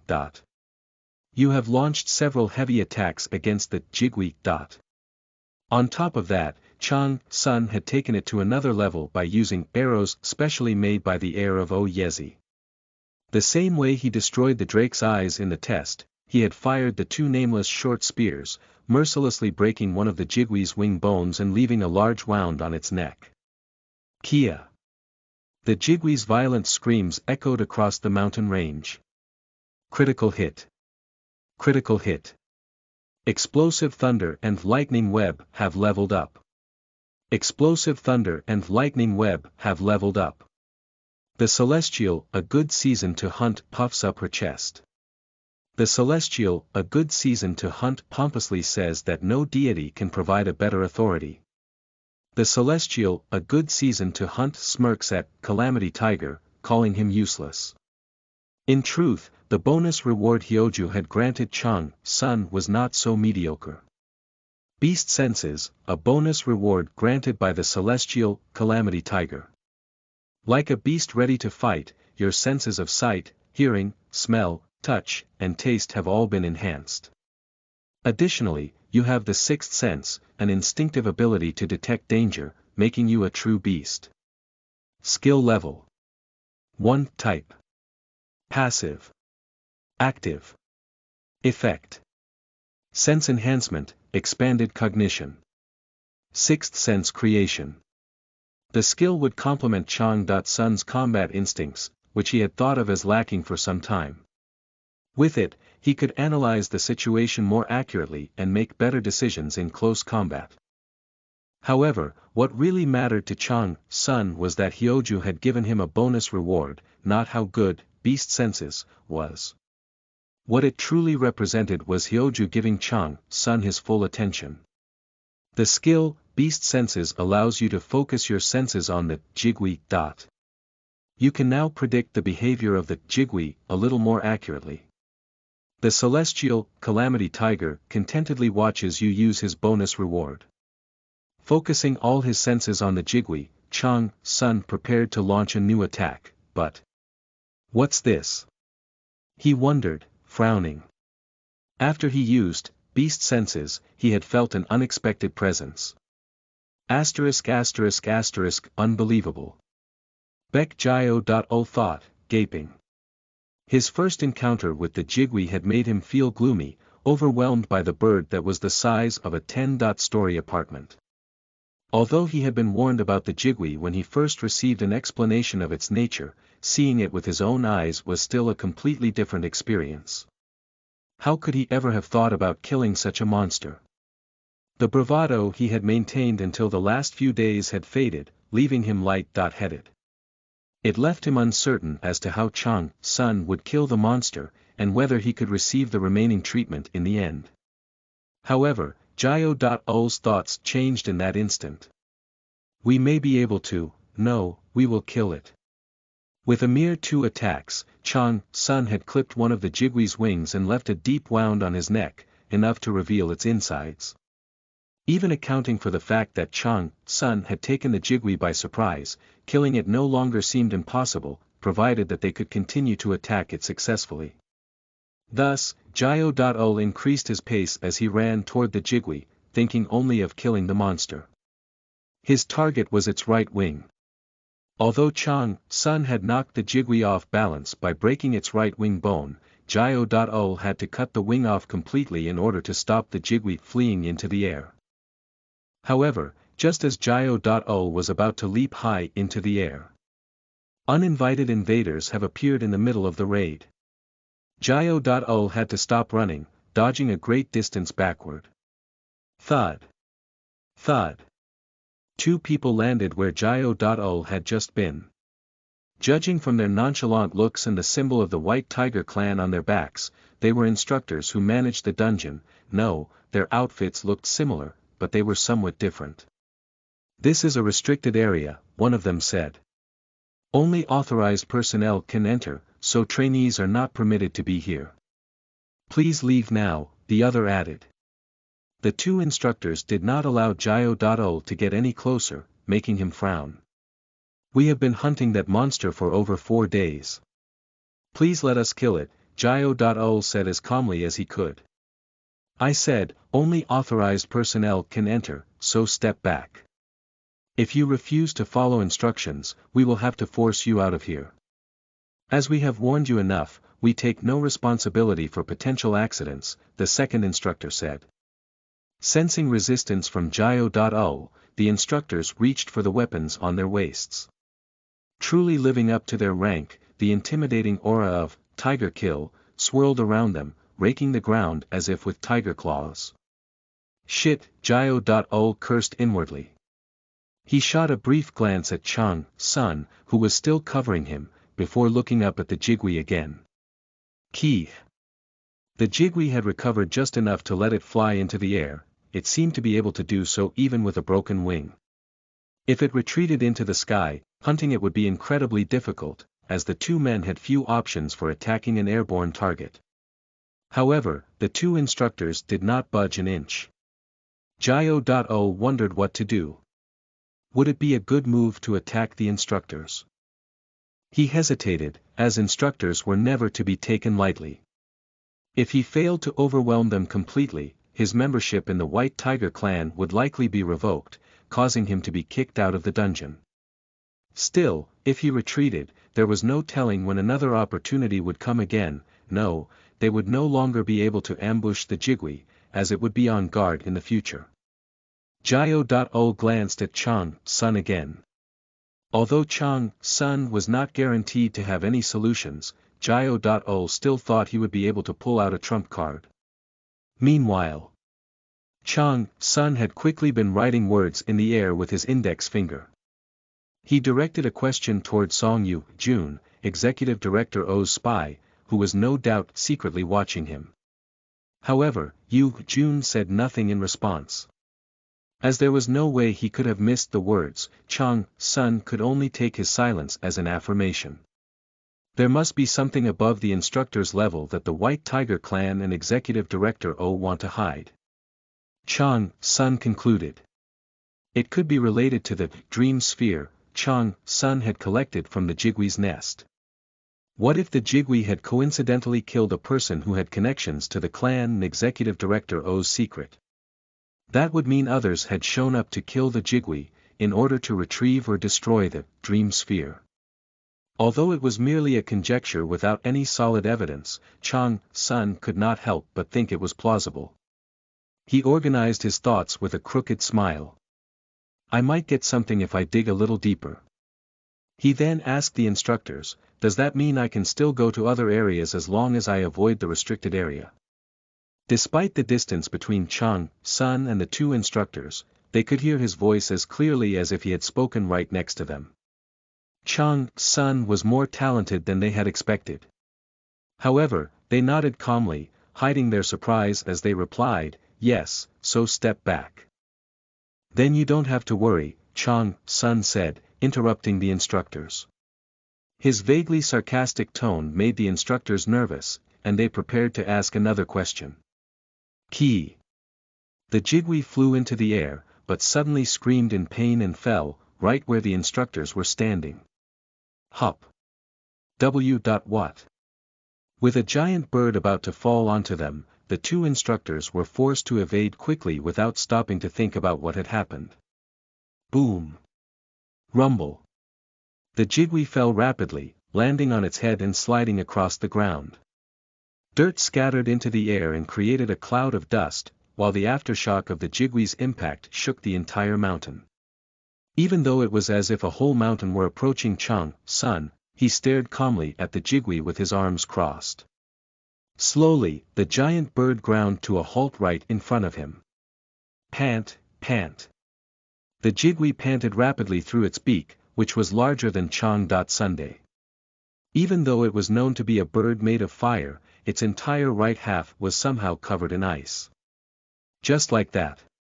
Whoosh, whoosh, whoosh. A powerful vortex appeared, sucking what remained of the jigui's fire into Chang. Sunday. The fire of the 8 trigrams brazier is rapidly absorbing the new ember. The two instructors watched the jigui dying before their very eyes, completely lost as to what was happening. They swiftly turned to look at Chang. Sunday.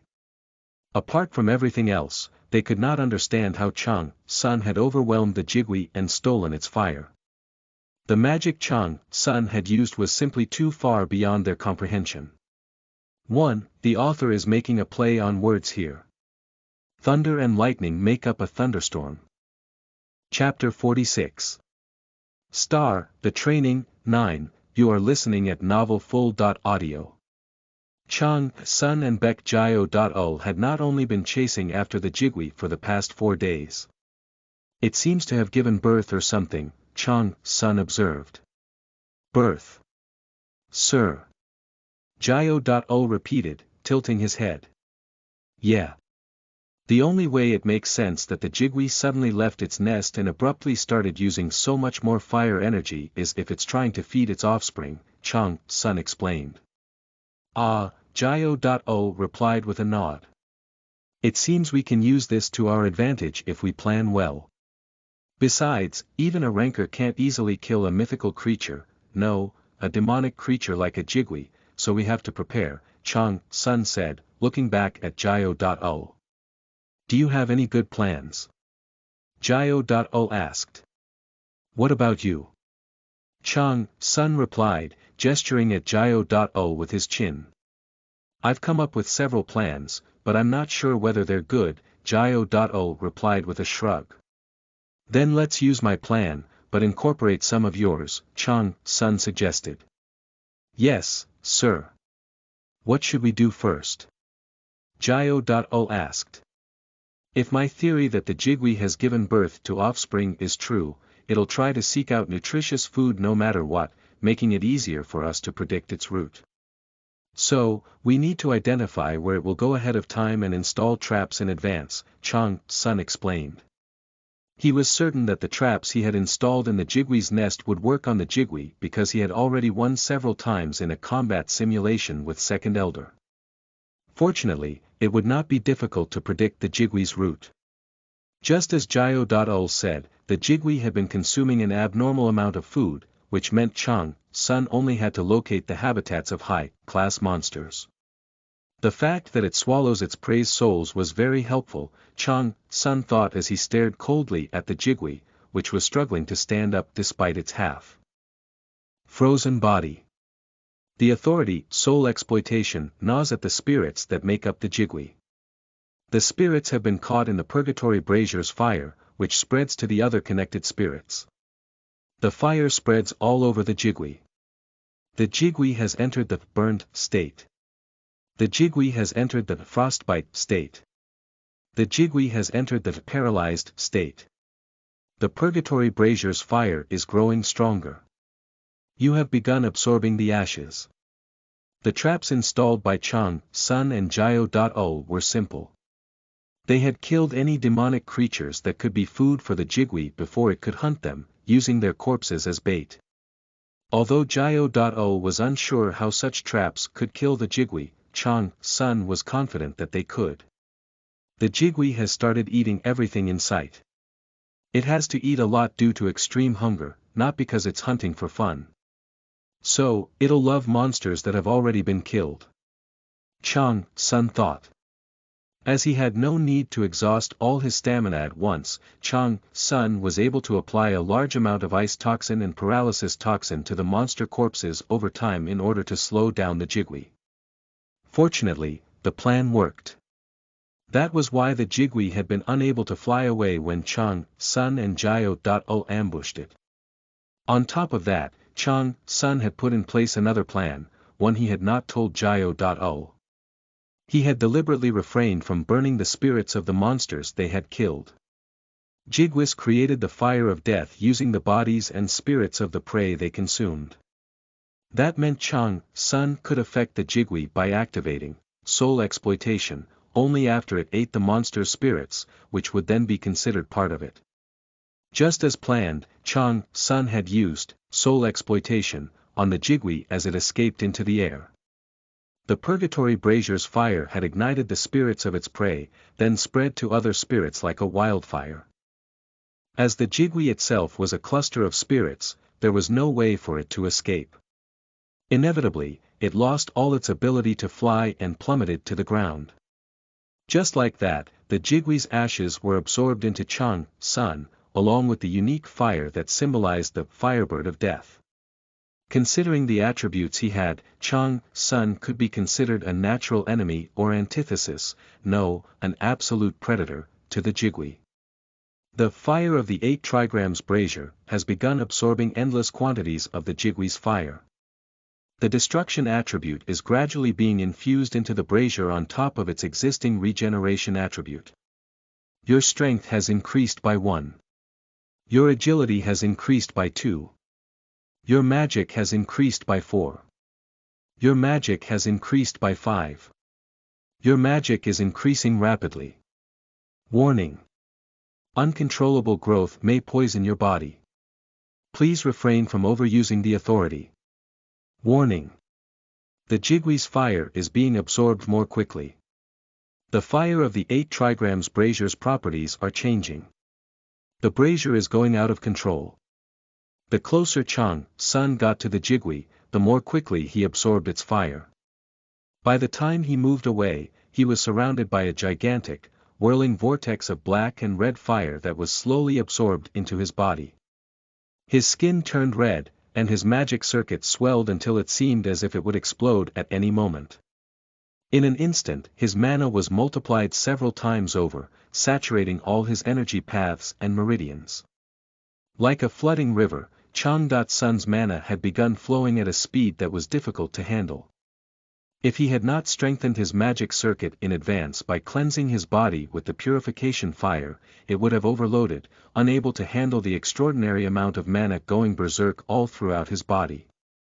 Although it should have been impossible for the current Chang Sun to control the mana coursing through his body, he was able to manage it without any difficulty. Even as more of it blazed through his body with greater momentum, he took it in easily. In order to slow down the wildfire of mana, he increased his own magic circuit's capacity by expanding it with more branches. Your magic circuit is growing. Your magic circuit is growing. Your magic circuit has exceeded its maximum capacity. You have reached the limit of expanding your magic circuit. You have reached the limit of reinforcing your magic circuit. A new shunt has been installed. The shunt has reached its limit. A new shunt has been installed. The shunt has reached its limit. You have reached the limit of creating more cells. Your magic circuit has determined that it cannot contain all the incoming mana in its current state, so it is attempting to transform. Achievement unlocked. The Sun Swallower. Reward. Intelligence plus 20, Willpower plus 20, Magic plus dot, installation of Magic Integrated Circuit. Chang Sun's ever-increasing number of magic circuit passages had rapidly grown out of control. Having reached the limit of expansion, they had begun to integrate with each other. Shunts, which made up the various cells of his magic circuit, connected to each other in a way that transformed the entire circuit. As a result, the efficiency of his magic cells increased significantly. After the process of rebuilding Chang.Sun's entire magic organ was complete, making it dozens of times more efficient than before, the magic pathways in his body began to resemble an integrated circuit. Just then, the speed at which Chang.Sun absorbed the Jigwee's fire increased once again. The capacity of his magic organ had expanded sufficiently to allow him to swallow the Jigwee whole. Kia. The authority, soul exploitation, has leveled up. The speed of soul exploitation has increased. The Jigwee is trying to resist. Just as the authority leveled up, something Chang.Sun could never have anticipated would happen at his current level. The Jigwee forced itself to its feet in order to resist. It was determined to kill Chang.Sun by any means necessary, as it would die if it did nothing. Thump. Thump.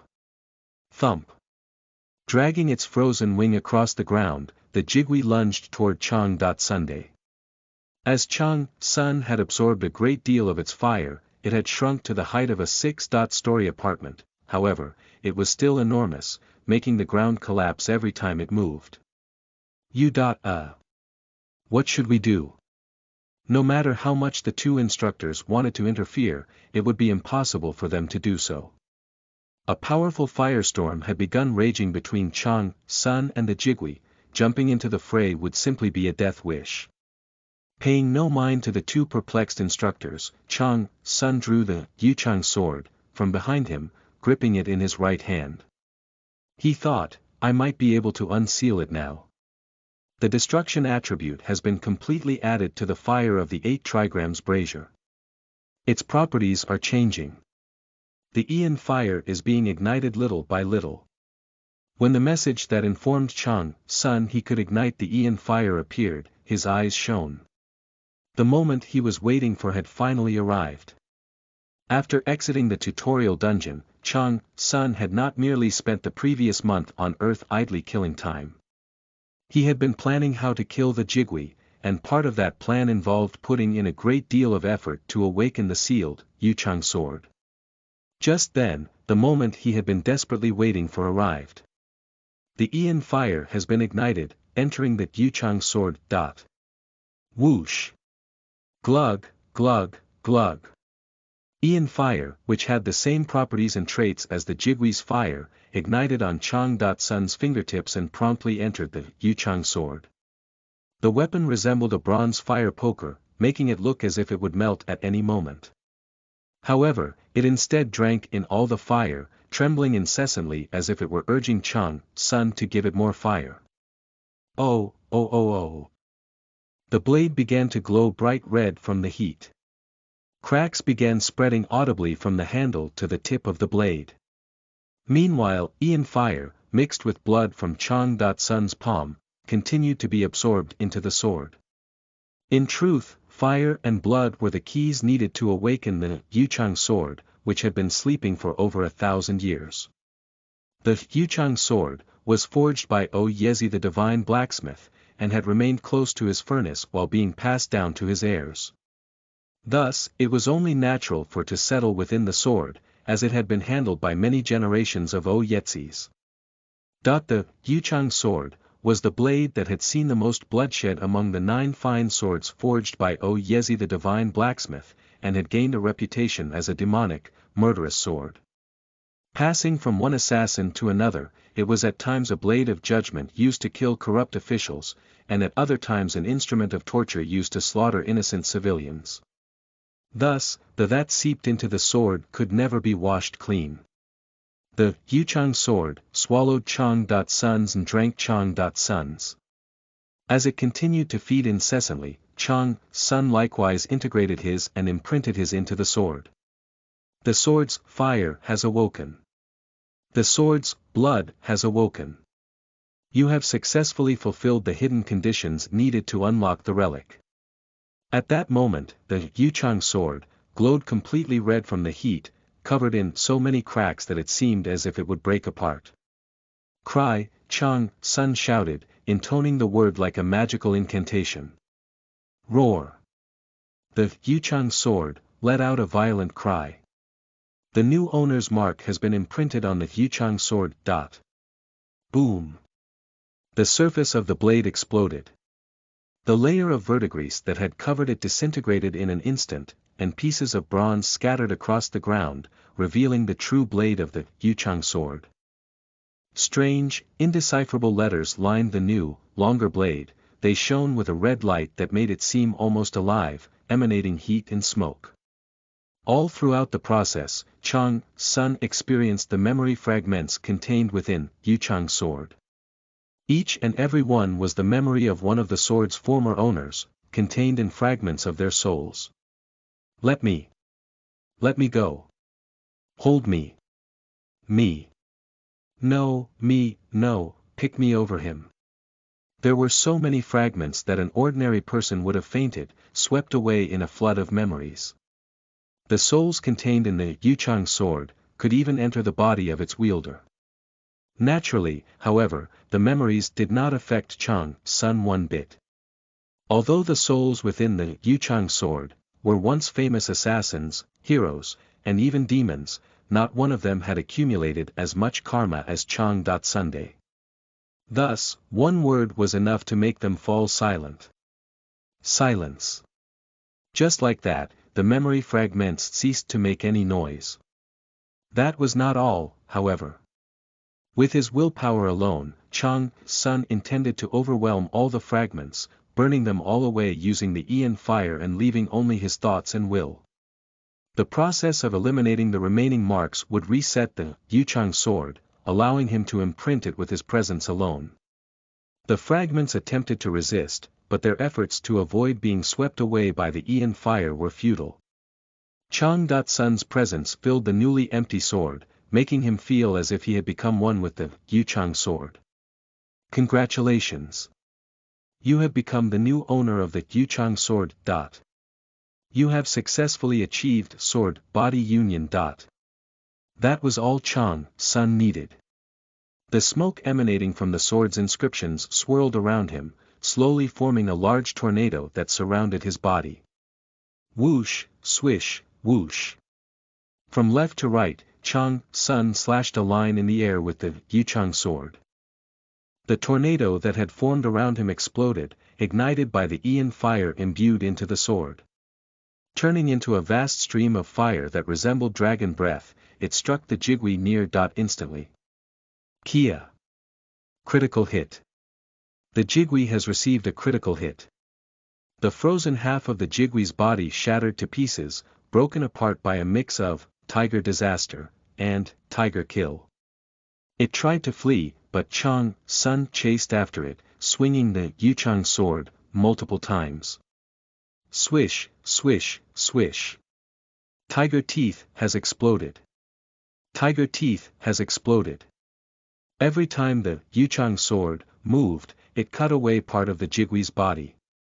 Just like that, the monster went from being the size of a 6-story apartment to a 5-story apartment, and then to 4. Soon, it was no more than 3 meters tall. Each time part of the fire that made up the Jigui's body was torn away, Chang Sun consumed it all, not leaving behind a single spark.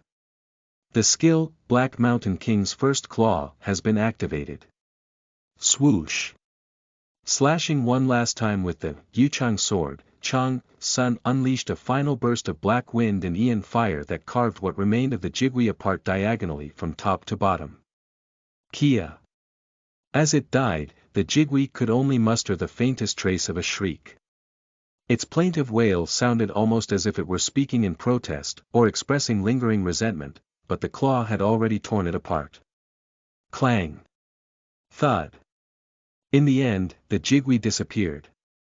The 2 nameless short spears fell quietly to the ground along with a red jewel eye. Acquired, Jigui's right jewel eye ×1. Chapter 47. Star, the Jigui, 1, you are listening at novelfull.audio.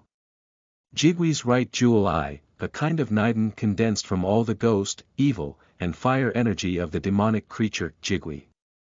With this eye, you can observe the changes in many realms, such as the Saha world or the hidden astral world. It is a valuable treasure to those who cultivate death magic. Type: Jewel. Ingredient. Effect: acquire ghost energy, acquire evil energy, acquire fire energy. Even after Chang Sun acquired his long-awaited Jigwee's jewel eye, messages continued to appear.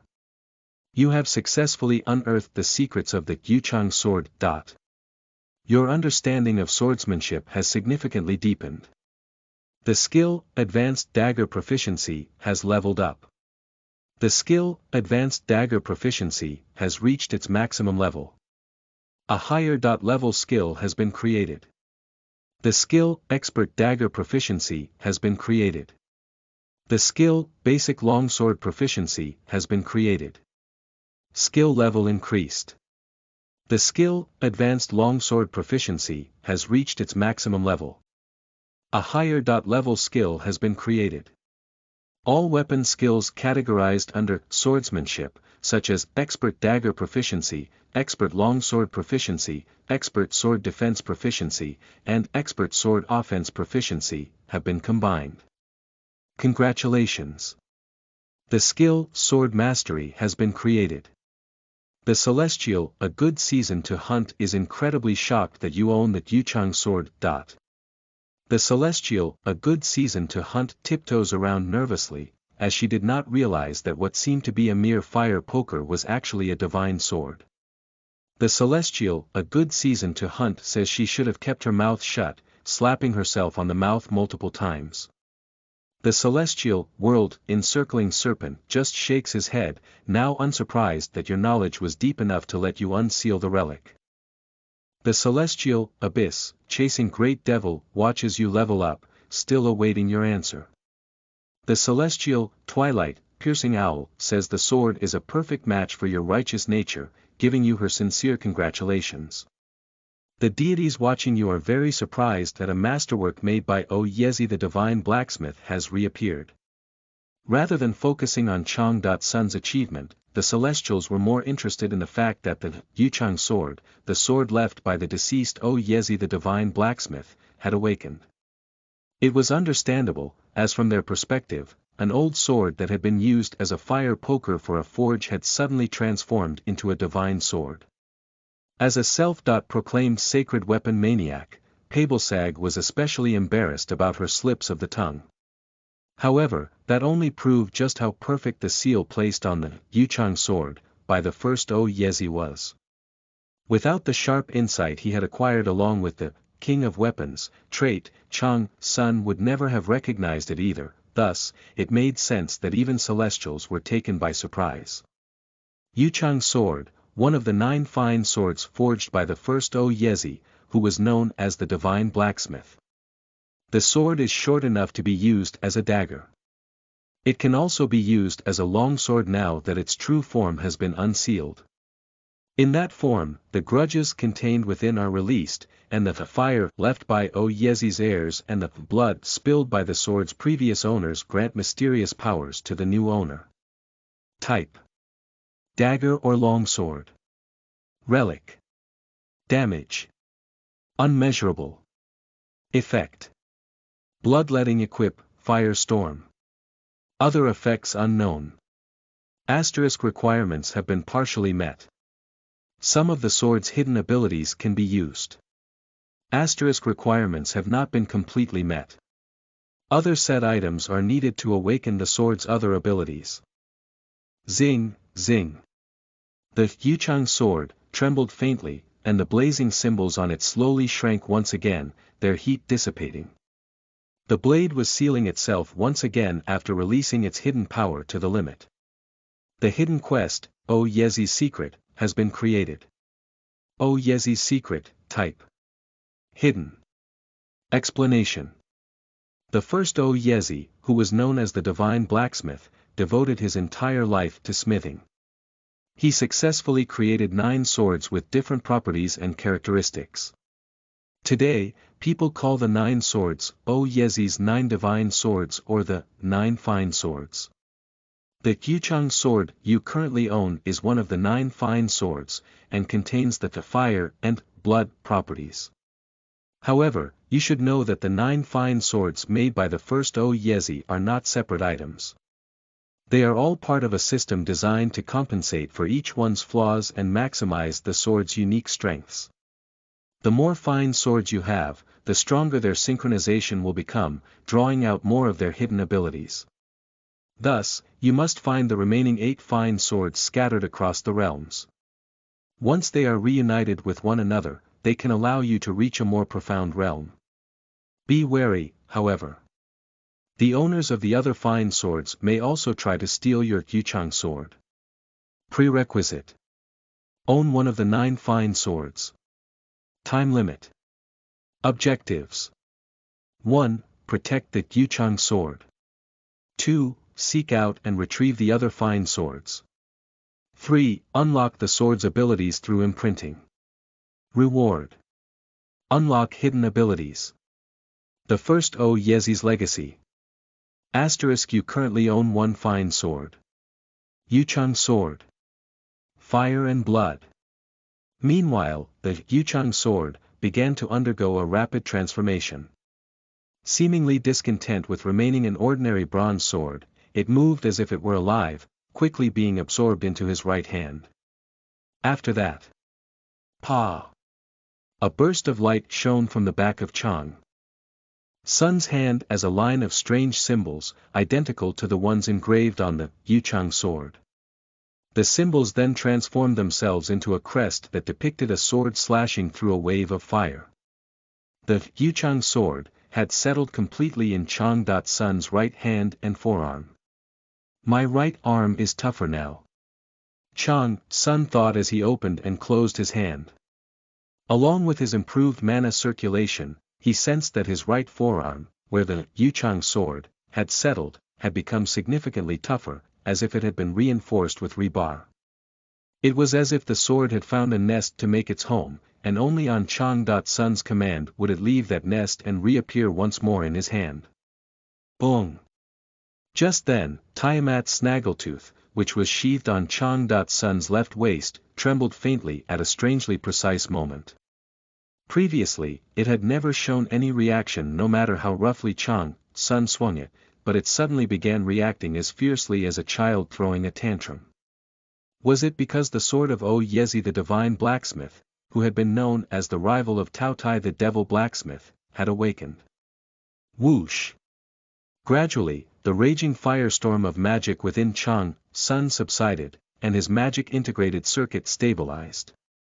He was unsure whether it was because he had finished absorbing the Jigui's fire, or because he had unsealed the Yuchang sword, or both. Regardless, the previously overheating magic circuit was slowly cooling down. Likewise, his vastly increased pool of mana began to calm down.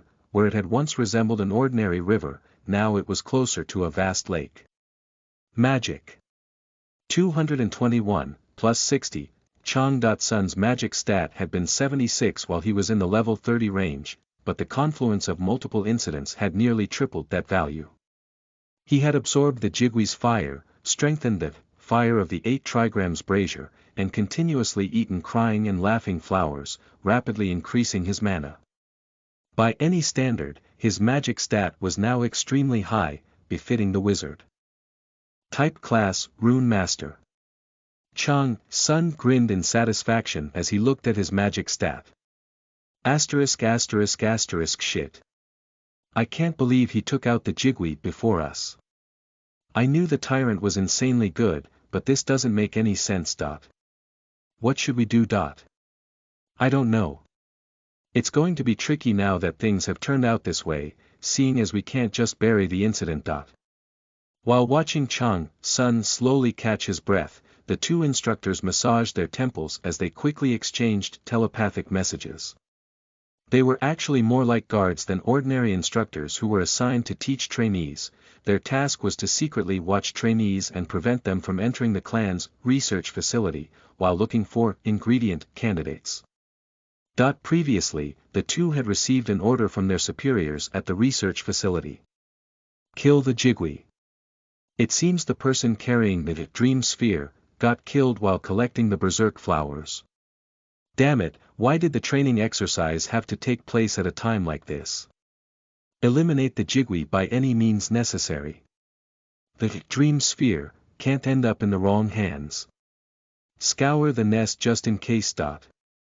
When they had first received the order, they had been incredibly dumbfounded, as the Jigui was known as the ruler of the Black Blood Mountain Range among the instructors.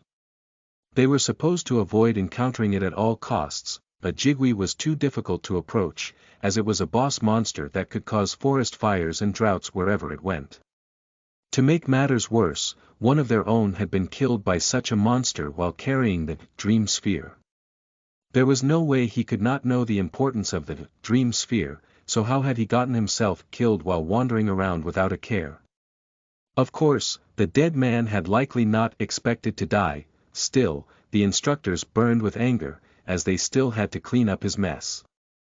Despite the two instructors' reluctance to follow their orders, they had no choice, as the secret of the dream sphere did not belong to the clan alone.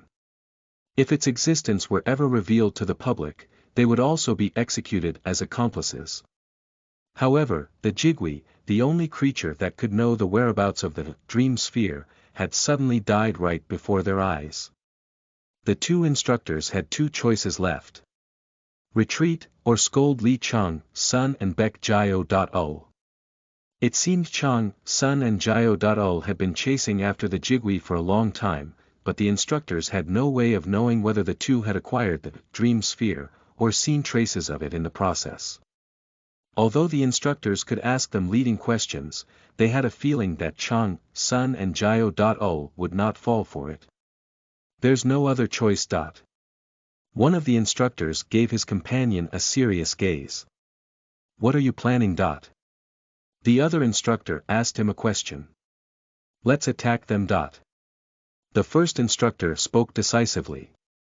What? The second instructor was surprised, turning to look at the first one before continuing. Won't this be difficult? He didn't just extinguish the Jigui's fire, he absorbed it. How are we supposed to subdue a guy like this? Even for instructors and rankers, the Jigui's Ian fire posed a great deal of trouble. It would take 3 or 4 instructors to even have a chance of killing it. That was why the instructors had avoided the Jigui. Thus, it was absurd for 2 of them to even consider subduing someone who could wield the Jigui's fire. No, this is actually a perfect moment. The first instructor continued to insist on the plan, undeterred. What? The second instructor protested. Look at them. They're tired after fighting the Jigui. Even if Li Chang, Sun absorbed the Ian fire, it doesn't change the fact that he's tired. The first instructor gestured toward Chang, Sun with his chin. The second instructor then began to calmly observe Chang, Sun, seeing that he was breathing quietly with his eyes closed. The sword that had released a stream of fire was nowhere to be seen, leaving only traces of ash and smoke around Chang. Sunday. Using such a powerful fire-type skill had no doubt taxed Chang. Sun's body a great deal. He seemed to be recovering from fatigue. Although Jio.O remained in decent condition while guarding Chang, Sun, he also looked tired due to the fatigue he had built up after chasing the Jigui relentlessly for 4 days. No matter how skilled the two were, it seemed as if they could no longer do much. On top of that, the 2 instructors were powerful enough to pursue the Jigui on their own. You're right. The second instructor nodded. So let's just subdue them and ask them about the dream sphere. If they can't tell us anything useful, we can just feed them to some animals. The first instructor offered up a suggestion. It's a shame, considering how much hope Executive Director O had for him. The second instructor added a remark. That's the price of being in the wrong place at the wrong time. The first instructor responded coldly. After discussing what to do next, the 2 instructors prepared to move. However, they were soon forced to stop. The hot air that remained as a result of the Jigui's fire drained away quickly, replaced with the cold, sharp air of the battlefield. Worried that Chang, Sun and Jio.O might have caught onto their plans, they turned to look, but the 2 men were still standing in the same place. There's someone else here. The 2 instructors thought, simultaneously coming to the same conclusion. They looked back toward the direction of the cold wind, and were met with the sight of 3 people emerging from the rough thicket with cunning, demonic smiles. Hee hee. I never expected to catch 2 big fish. No, is it 3 big fish? It's 3. We found Li Chang, son, the Jigwee's treasure, and the White Tiger Clan's hounds. It's basically a gift bundle. We don't have any birthday boys today, do we? Yang Xin, He, Park Ji Pyo, and Bei Wu, Jiang, the 3 demonic players from the Hyoff clan, had appeared. 1. As a reminder, this is an alternative wuxia/xianxia term for beast cores that contain a monster's cultivation, like the Saraira of Fire. Chapter 48. Star, Jigwee, 2, you are listening at novelfull.audio. Yang Xin, He and the other 2 demonic players seemed genuinely glad to meet the 2 instructors. They were very familiar with the pair, who were the first of the White Tiger Clan's hounds sent to ambush and kill the 3 during the collapse of the Hyoff clan's head office. The 3 demons had not expected to run into those very hounds in the dungeon. Just as Gi Pyo said, the gift bundle was so large, they could not stop laughing. How did you? The 2 instructors exclaimed, briefly frozen in shock. The flail devil, Yang Xin, He, the saw-blade teeth, Park Gi Pyo, and the red target, Bei Wu, Jiang, they had once been the highest-ranking players in the Hyoff clan. If such people had entered the White Tiger clan's private property, that meant there was a hole in the clan's security. The problem was that the 3 demonic players had chosen this specific dungeon out of all the other dungeons that the White Tiger clan owned. That meant they had to have ferreted out the clan's secret research facility. Hee hee, what do you mean, how? Of course, we proudly crawled our way into this dungeon, Xin, He replied. He took off a bracelet around his wrist, smiling slyly. Then, a pair of iron chains extended down from his sleeves link by link, hitting the ground loudly. Thud. At the end of each chain was a giant iron weight, larger than a human head. Xin He's weapons resembled the ancient Chinese weapon known as a meteor hammer. However, the weights on the end were also covered in spikes, which meant they could be considered flails. Anyway, it looks like we have a lot to talk about, Xin, He said, grabbing the middle of one chain and starting to spin it around. Driven by centrifugal force, the iron flail head whirled around with a horrible sound that seemed as if it could split the air itself. Whoosh, whoosh, whoosh.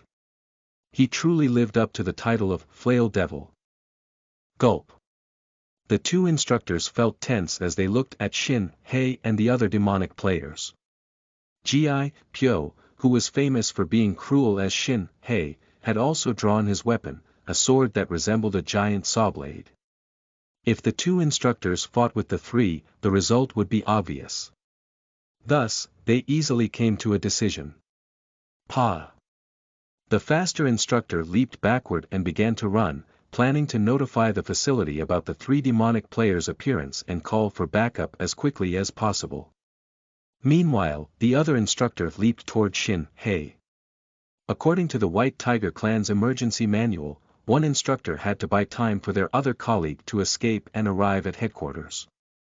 However, the remaining instructor was unable to reach Xin, He, as Gi Pyo tried to cut him in half at the waist. Hup. The instructor gasped, quickly deflecting Gi Pyo's attack. Clang. Gi Pyo's strike was so powerful that it made the instructor's sword shake, to the point that his hands felt as if they would fall off at any moment. Meanwhile, Gi Pyo smiled at the instructor and remarked, "Come on, you can't be surprised already. We're just getting started." Growling. The sword breaker, Gi Pyo's favorite weapon, was a sharp sword with a saw-toothed edge. Each time it clashed with the instructor's blade, the heat and friction created a shower of sparks and a horrible sound that resembled that of a saw cutting through a log. The instructor could not help but be intimidated whenever he crossed blades with Gi Pyo. As expected of a demon, Gi Pyo seemed extremely satisfied to see his opponent's reaction. The more metallic screeches filled the air, the louder his cruel laughter became. Clang! Clash, clang! Meanwhile, as Gi Pyo exchanged attacks with the instructor whose task it was to stay behind. Where are you going? Shin. Hei called out, throwing his flail toward the escaping instructor with great strength. Propelled by the strong centrifugal force of the spinning chain, the iron weight flew high into the air, crashing down toward the instructor's head like a bird of prey swooping down on its next meal. The fleeing instructor quickly turned around, swinging his sword at the iron weight. Boong! Crack, shatter. The instructor managed to deflect Shin-Hei's meteor hammer to one side with great difficulty, but the flail head had landed with such force that it shattered both his sword and his arm. As sword fragments scattered across the ground, spraying sparks like a firework, the instructor tried to hold himself together despite his broken arm. However. Oh, you're good. Now, take this. Shin-Hei yelled. Seemingly not done yet, he then threw the other meteor hammer in his left hand at the instructor. The other half of the pair of meteor hammers struck the instructor's torso like a shooting star crossing the night sky. Ugh, the instructor groaned. His weapon had been smashed to pieces, leaving him unable to stop Shin-Hei's second attack. Several of his ribs broke from the impact, sending him rolling a great distance across the ground. The shock of the blow had ruptured his intestines, and it seemed as if bone fragments had punctured his lungs, making it difficult to breathe. He tried to resist, but he was ultimately helpless as Shin-Hei's right meteor hammer, which he had previously deflected, crashed down on his head once again. Rattle, rattle. Smash. The collapsed instructor was unable to counterattack as the meteor hammer crushed his face, splitting his skull like a watermelon. Bits of flesh and pulverized brains sprayed through the air. Ha ha ha. He's too weak. How can he be this weak? Shin-Hei exclaimed, laughing like a lunatic. Shooting Shin-Hei a look, Gi Pyo angrily shouted, "Be careful, you bastard. You shouldn't kill off an important clue like that. Why are you worried? You've got another one over there, right?" Shin-Hei retorted, still laughing as he gestured with his chin. Fuck. You're making things harder for me. Gi Pyo grumbled with a frown. Although he had a strong urge to spill blood, he had been desperately holding back that urge in order to search for clues.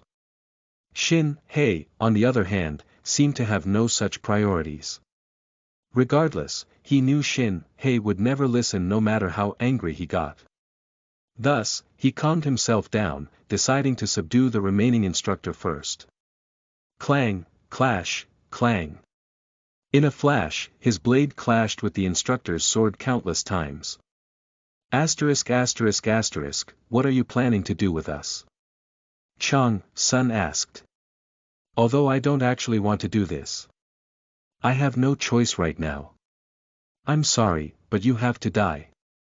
Wu Jiang, the demonic player who had not fought against the instructors, said as he approached Sun and Baek Jio. Unlike the two instructors, who had looked vigorous, Sun and Jio were visibly tired. Thus, Wu Jiang, the weakest and most timid of the three demons, had chosen to approach them. Although Jio stepped up to protect the tired Sun, his clear signs of fatigue made him less intimidating than Wu Jiang, who was practically radiating demonic energy. Well, I don't plan on dying here, you know. Sun replied, quietly opening his eyes and staring at Wu Jiang after calming his boiling mana. Although Jio turned to look at Sun, silently asking whether he was alright, Sun fixed his gaze on Wu Jiang with a smirk. Wu Jiang thought Sun was simply bluffing for the last time in his life. It was a reasonable assumption, as he had sensed the instability in Sun's energy, that suggested Sun would soon collapse from exhaustion if he overexerted himself. The countless murders Wu Jiang had committed gave him a keen sense for such things. He thought there was no way he could be wrong. Even though he was timid, he was still a demon. Well, regardless, please die now, Wu Jiang said, pulling a giant axe from behind his back. It was a massive battle.ax, far larger than one meant for chopping wood. Its blade was an unsettling shade of red, and it was difficult to tell whether the gore that coated it came from humans or animals. Gripping his long spear tightly, Jiao.O also prepared to fight. I'll think about it if you can avoid that, Chang Sun said as he pointed at the sky behind Jiao.O, sending a shiver down Wu.Jiang's spine. The bright sunlight that had just been shining across the ground had disappeared, covered by shade as if a large cloud were passing through. However, the air was starting to feel unusually hot, too much for it to be a mere cloud. Didn't it feel like this just a little while ago? Wu Jiang thought as he quickly looked up. Wait, he cried. When they heard Wu.Jiang's shout, Xin, He and Ji Pyo glanced at him before instinctively looking up at the sky. What they saw made them freeze.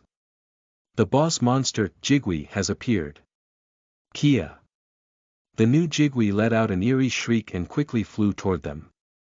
At first it was so far away that it resembled a dot on the horizon, but it flew so quickly that it soon loomed overhead, looking 1.5 times larger than the previous Jigui. It seems they just happened to have recently had a baby. Well, I was curious as to how the female Jigui would react after finding out about her mate's death. Well, try your best to avoid her, Chang Sun remarked, still smirking. Jiguis were boss monsters. Due to territory disputes, boss monsters usually lived alone, not in groups. However, there was a certain time in which they broke their habits, mating season. Among birds, the female bird would incubate the egg, while her partner, the male bird, would seek out food for both of them. If a baby bird were to hatch, the male bird would have to find more food, as baby birds were always hungry. The same thing applied to Jiguis. Although Jiguis were technically clusters of spirits, they were still living birds. Thus, while a female Jigui tended to its egg, the male Jigui would look for food. That was why the Jiguis in the dungeon had left their beloved nest and begun gathering an abnormally large amount of food. Chang Sun had killed the male Jigui. In order to hunt it down while it was wandering in search of food, he had set several traps, baiting them with monster corpses full of ice toxin. Then, he had successfully strengthened the fire of the 8 trigrams brazier, by stealing all its Ian fire with soul exploitation. Now, the female Jigui had noticed her mate was in danger, and flown over from far away. In that time, the male Jigui had died, but she saw several people who looked like her mate's killers in the era. Thus, the decision she had to make was simple. Kia. The Jigui fires bolts of lightning. A storm is raging. Whoosh, whoosh, whoosh. With a single powerful flap of the Jigui's wings, the air trembled, and powerful gusts of wind swept across the ground. Battered by the strong winds, the players present could barely remain standing, nearby trees were uprooted, and boulders were sent flying. Rumble, boom. Rumble. That was not all, however. Accompanying the wind was a storm of lightning bolts and a rain of fireballs larger than a human body. The storm was so difficult to survive that the demonic players and the surviving instructor were forced to stop fighting and work together. Wu Jiang was no exception. He was forced to stop pursuing Chang Sun and Jiao.O, quickly swinging his battle.ax upward to destroy a falling fireball. Ugh, he groaned as the fire clung to his clothes wherever it landed, forcing him to spend a lot of time extinguishing it. The heat and intensity of the Jigui's Ian fire was truly terrifying. She was the flying embodiment of a disaster, able to collapse mountains and overturn the earth. That was the true power of a Jigui. The only reason Chang Sun had been able to hunt a Jigui was that he had ambushed it using properties that countered it. If he had resorted to normal methods, it would have been impossible for him to even approach the Jigui. However, the female Jigui was furious, making her even more difficult to hunt than she would otherwise have been. As if to demonstrate why she was larger than her dead mate, she spared no effort in her attempts to kill the 3 demonic players and the instructor. Shit. What's happening? Meteor hammer. Throw your meteor hammer over there first. Tear your scroll too. Boom, boom, boom. Rumble. The four players who had previously been at each other's throats joined forces and fought the Jigwe with everything they had, as the monster spread chaos across the sky and the ground alike. At some point, however, Chang, Sun and Jio.O seemed to have vanished from the area. Asterisk asterisk asterisk, Shin, hey. Dodge. Arg. Fuck. You stupid bastard, how could you get killed by it? The mountain was in ruins, practically reduced to a flat plain. Scorch marks indicated where fireballs had fallen, and plumes of smoke and ash billowed up from the ground wherever fires had swept through. The three demonic players and the instructor, forced to run for their lives, had sustained so much damage that they felt as if they were about to die. Just then, Shin Hei had failed to prevent a fireball from landing on him, and was killed instantly. Gi Pyo was clinging to life by a thread, but he had collapsed onto the ground after his right arm was incinerated by a fireball. Wu Jiang and the White Tiger clan instructor were in relatively better condition, but they were far from fine, as their mana was depleted. Kia. Of course, the Jigwe's condition was no better. Even though she had an advantage at a distance, her opponents were far from being ordinary players. The fight had shrunk her body to half of its original size and left one wing in tatters. She flew unsteadily through the air, as if she would fall at any moment. Perhaps the best term to describe the battle was mutually assured destruction. Ha! Jio.O silently gasped from afar as he watched the four players. He had despaired when he first saw the female Jigwe. However, after Chang, Sun advised him to use shadow steps to escape, he had been able to retreat to safety, albeit with great difficulty. Thus, Jio.O's mind was full of questions as he watched Chang, Sun, who was meditating once again to focus on controlling his mana. Who on earth is this guy? Jio.O thought, staring at Chang. Sunday. When he first met Chang, Sun, he had found the man suspicious in every way. However, the suspicion he initially felt had given way to a sense of intrigue toward a mystery. How could Chang, Sun have predicted that the female Jigwe would appear at that precise moment? From the two Jigwes to everyone who had taken an interest in them, all those involved had been mere pawns on Chang. Sun's chessboard. He controlled every variable. If one worked against him, he simply forced it to work in his favor instead. Jio.O had heard that Chang. Sun's nickname was something like Tyrant. Although he was unsure where the term had come from, he thought there could be no more suitable nickname for Chang. Sunday.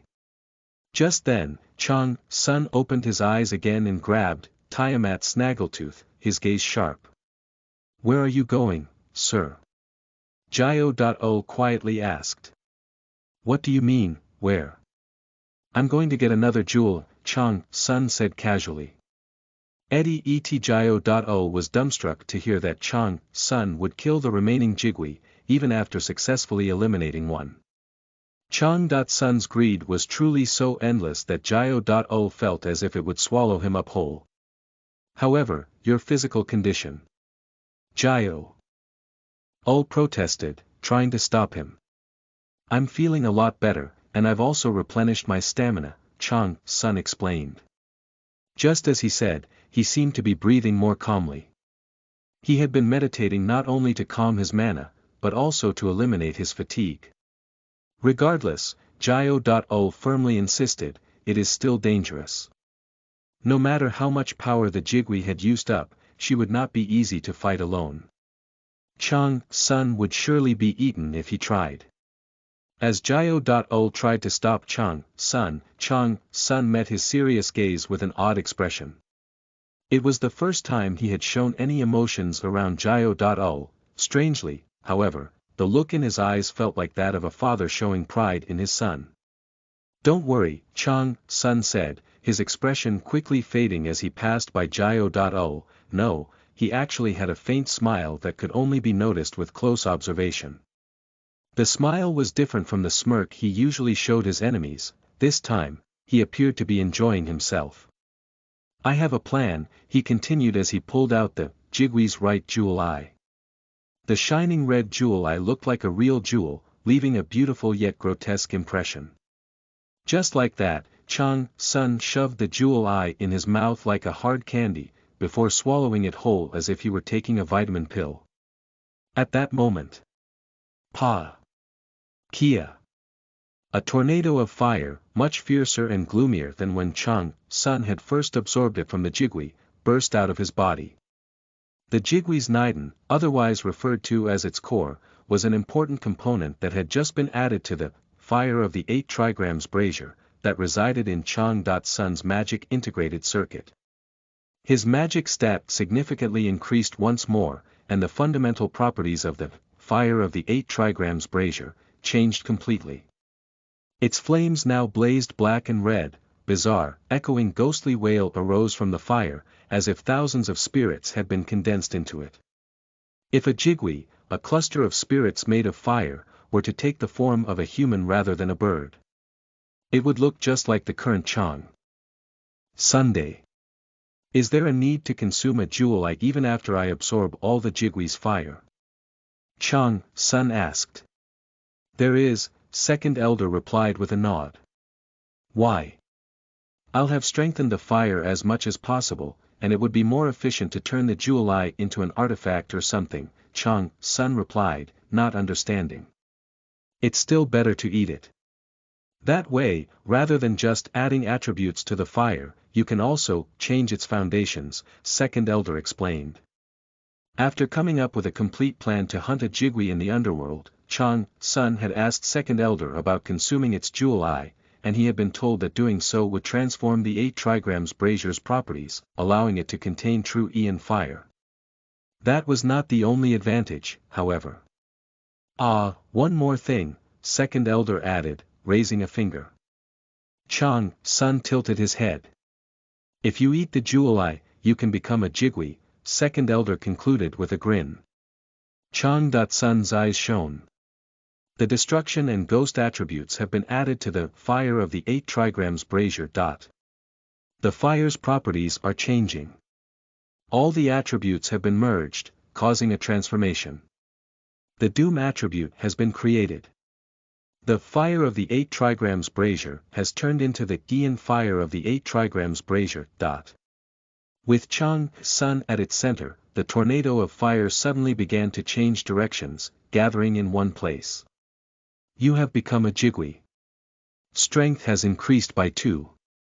Agility has increased by 4. You now understand the characteristics of the Jigwee. You have learned to control spirits and Aeon fire. You have learned wraith form. You have learned poltergeist. You have learned pyrokinesis. You can now use single Aeon fire. Single Aeon fire, a fire that was reputed to be able to destroy the world if its wielder desired it, rose up in the shape of wings. Wings made of black and red flames, the symbol of the Jigwee, sprouted from Sun's back and flapped vigorously. In order to perfectly play both sides and monopolize all the jewel eyes, Sun once again leaped onto the battlefield, soaring through the air in a surge of embers that fell to the ground like feathers. The embers flared brilliantly before fizzling out. The author made a reference to Reaper from the game Overwatch when naming this skill. Chapter 49. The Jigwee, 3, you are listening at novelfull.audio. Arg. Kill me. All that remained of the players were smoking lumps of coal scattered across the ground. As they no longer had the energy to speak, it took the last reserves of their strength to utter 2 words, a plea to end their misery as soon as possible. As soon as Sun had leapt onto the battlefield on wings made of single Aeon fire, he had turned the tables by sinking Tiamat Snaggletooth into the necks of the instructor and the surviving demonic players, killing Park Pyo. Afterward, he had used Black Mountain King's first claw to tear apart the female Jigwee, cleaving through her like a tornado. Naturally, he made sure to absorb every last ember while absorbing her fire. In the end, he was left holding another jewel eye. Crack. Chang Sun once again bit into the jewel eye like a piece of hard candy. It quickly melted, and he swallowed it. You have absorbed the Jigwee's right jewel eye. Your magic has increased. Your magic has increased. The Ian fire of the 8 trigrams brazier has been strengthened. The spirits and the Ian fire under your control have been enhanced. Poltergeist has been enhanced. The single Ian fire has been enhanced, allowing you to control it more precisely using your energy. Current magic. 287, plus 60, I guess I've reached the limit because it's my second time eating one. Chang Sun thought. This time, he had gained a total of 66 magic points. It was less than half of the stats he had previously gained, but he was not disappointed, as his mana control had also been enhanced and he had hit level 35. When the dungeon ranking updated, Chang Sun unlocked an achievement. Achievement unlocked. The mythical bird couple hunter. Effects. Magic plus 10. Willpower plus 15. Title, Jigwee's Phantom Body. Jigwee's Phantom Body, you can become the living cluster of spirits and fire known as a Jigwee, and use its abilities as much as you want. With the fire of death, you can scorch the earth and cause chaos in the sky. As you have swallowed 2 jewel eyes, your fire has become fierce enough to automatically cause disasters such as forest fires and droughts. Type. Title. Effect. Activation of the Ian fire in the 8 trigrams brazier. Advent of disaster. The title, Jigwee's Phantom Body, has been applied. The characteristics of a Jigwee have been applied. The dungeon ranking has been updated. Dungeon ranking, 1st place. Munseong 2nd place.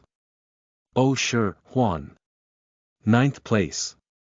Li Chang Sun, new. It has to be chaos down there now. Chang Sun thought.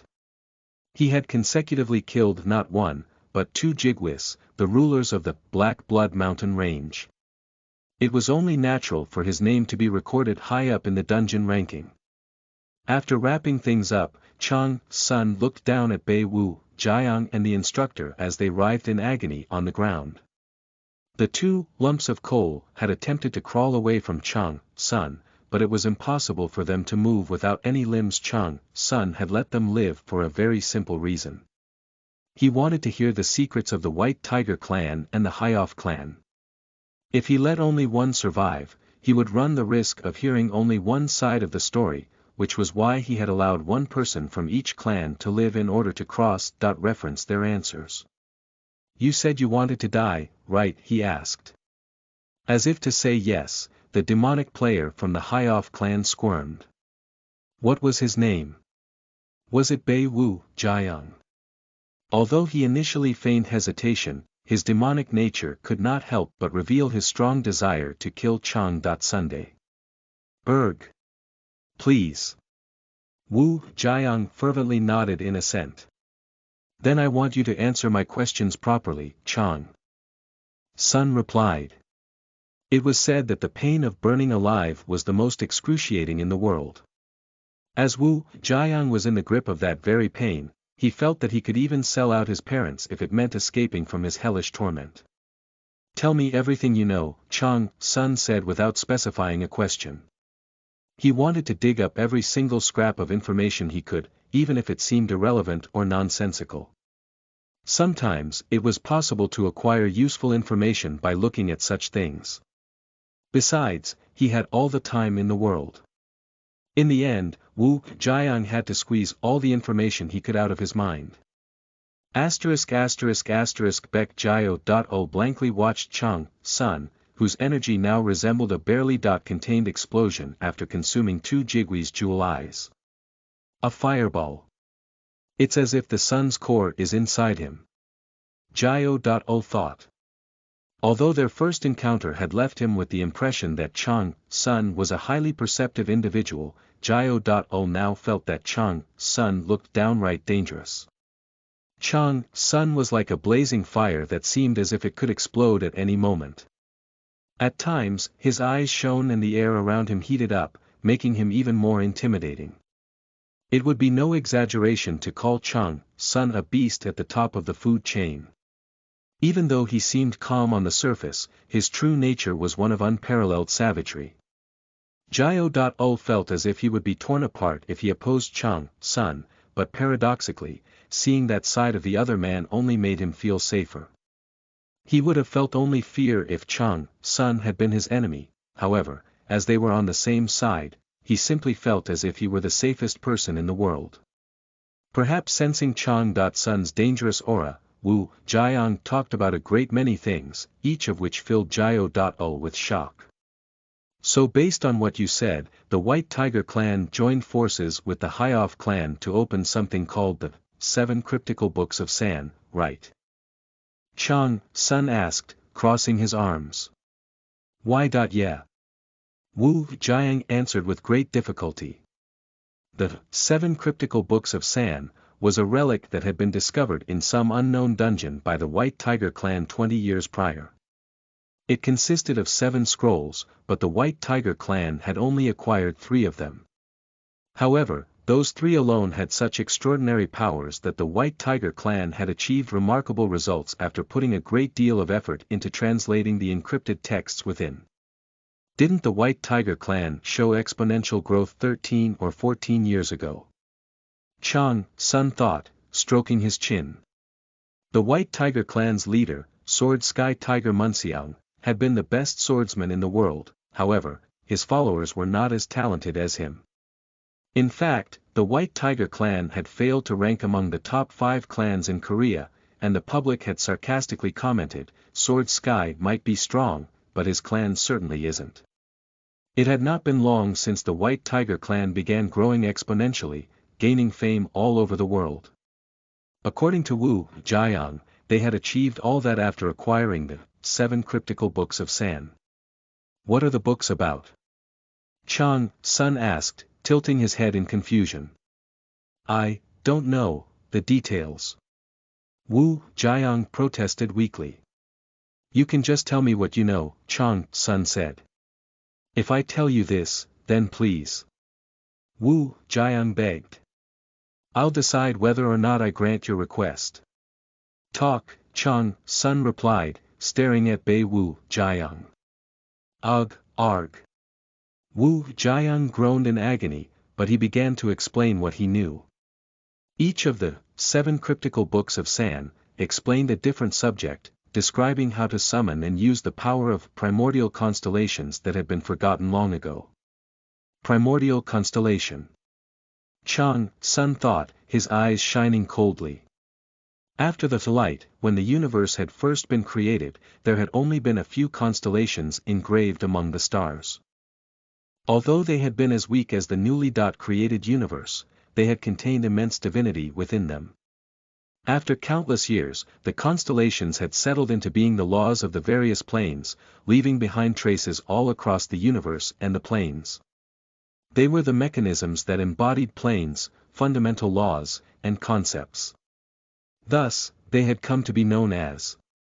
And the White Tiger clan was trying to gather their powers. Chang Sun had never heard of Hyoju seeking the constellation's powers. No, he had never even seen a trace of any such activity taking place in the Hyoju belonged to. Is Hyoju doing this on his own? Chang Sun wondered. He needed to dig deeper into the subject. Meanwhile, the new information allowed him to sort out many things that had been at the back of his mind very quickly. But the White Tiger clan only deciphered 2 scrolls among the 3. The most important one remains encrypted. Wu Jiang added quickly. Peter's key must be the key to open the locked divine scroll. Chang Sun realized. Secretly touching the key necklace beneath his shirt, Chang Sun asked, then why are you guys here? It doesn't look as if you came here to commit terror or take revenge. It's. Wu Jiang stuttered. It's what? Chang Sun repeated. It's to find the dream sphere.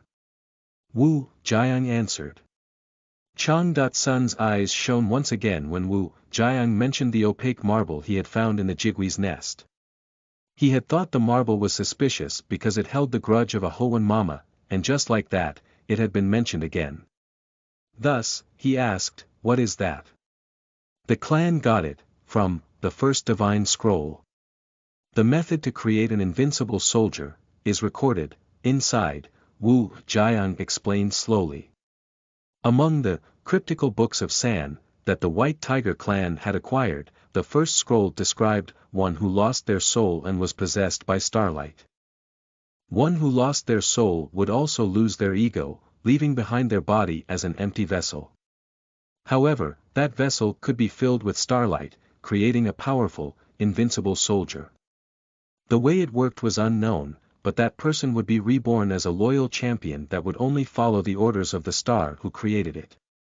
In order to create such invincible soldiers, the Siakian flower garden's flowers, such as the crying flowers and the laughing flowers, would be needed. A dream sphere was the final result of the process. The White Tiger clan had been secretly manufacturing such soldiers and using them to fight for the clan. So there was a reason why the clan created the training institute here. Chang.Sun thought. The ecosystem of the Black Blood Mountain Range resembled the Siakian flower garden, which meant it was the perfect place to manufacture dream spheres.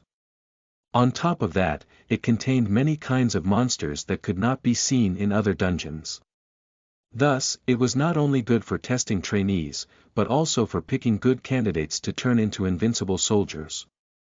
They just covered up the missing person incidents by saying the trainees were killed after leaving the safe zone without an instructor's permission. Chang.Sun also assumed that Executive Director O, the White Tiger clan's second in command, was the man in charge of the project. But he's now in trouble after Bestla's tomb disappeared overnight, along with Peter's key. Executive Director O had no doubt been perplexed to see the situation turning messy right when he thought things were going his way. No, it was more than a mess, it was a total disaster. The Hyoff clan, with whom the White Tiger clan shared many secrets, had been exposed. Thus, the White Tiger clan had tried to silence the Hyoff clan's members, worried that the connection between them would be exposed. The suspicion Chang.Sun formed after reading the news articles had turned out to be true.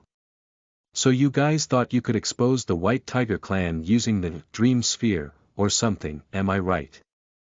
You guys must have gathered other pieces of evidence too, Chang.Sun said. Yeah. Wu Jiang replied, nodding once again. Chang.Sun also nodded, as most of his questions had been answered. The 7 cryptical books of San, the Dream Sphere, the Research Facility, Executive Director O, the Hyoff clan. Everything he had encountered was connected. There's definitely something else, something this guy doesn't know.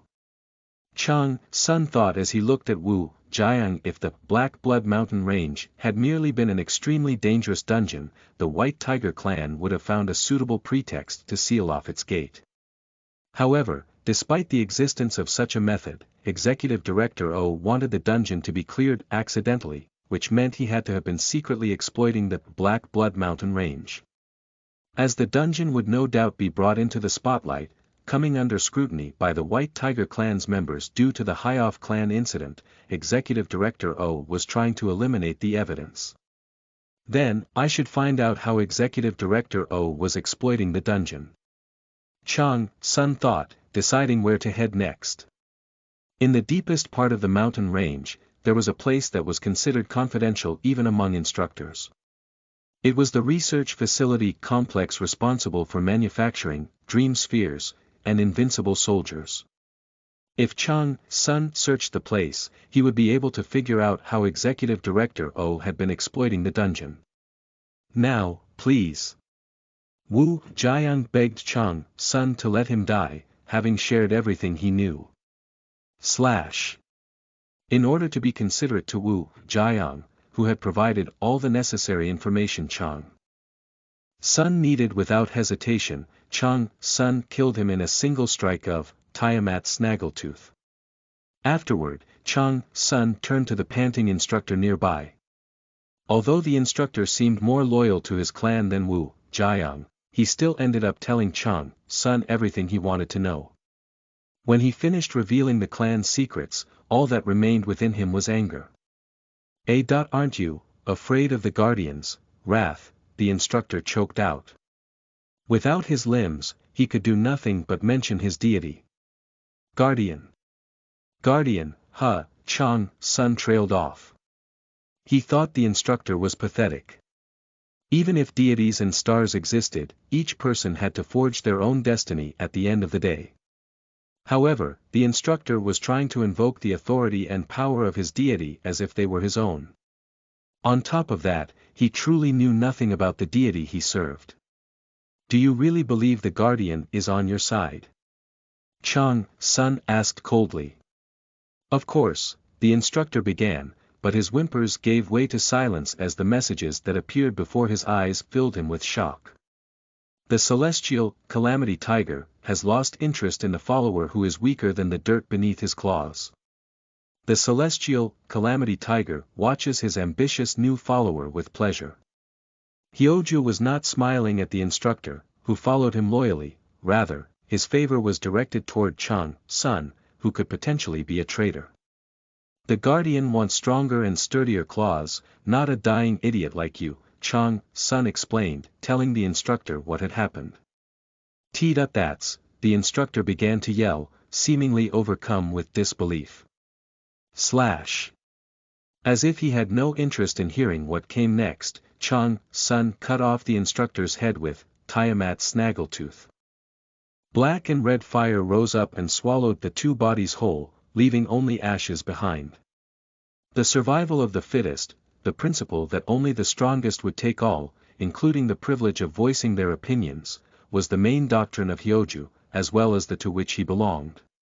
Thus, Chang Sun had once been recruited by that same, having been considered a perfect match for their ideals. Despite temporarily joining them, he had eventually fought a war against that due to a difference in opinion. As a result, he knew Hyoju's doctrine better than anyone. Hyoju merely thought Chang Sun was trying to dig up the clan's secrets in the name of ambition. If it meant getting stronger and reaching a higher level, Hyoju's doctrine allowed everything short of betraying Hyoju himself, as he believed his followers would be able to hone stronger, sturdier claws through their experiences. In the White Tiger clan, the loser would always be considered the fool, while the winner would never be considered the villain.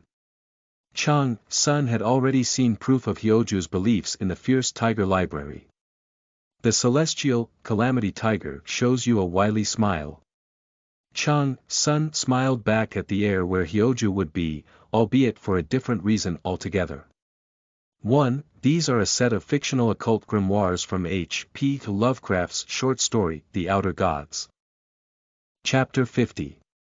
Star, the Jigui. 4. You are listening at novelfull.audio.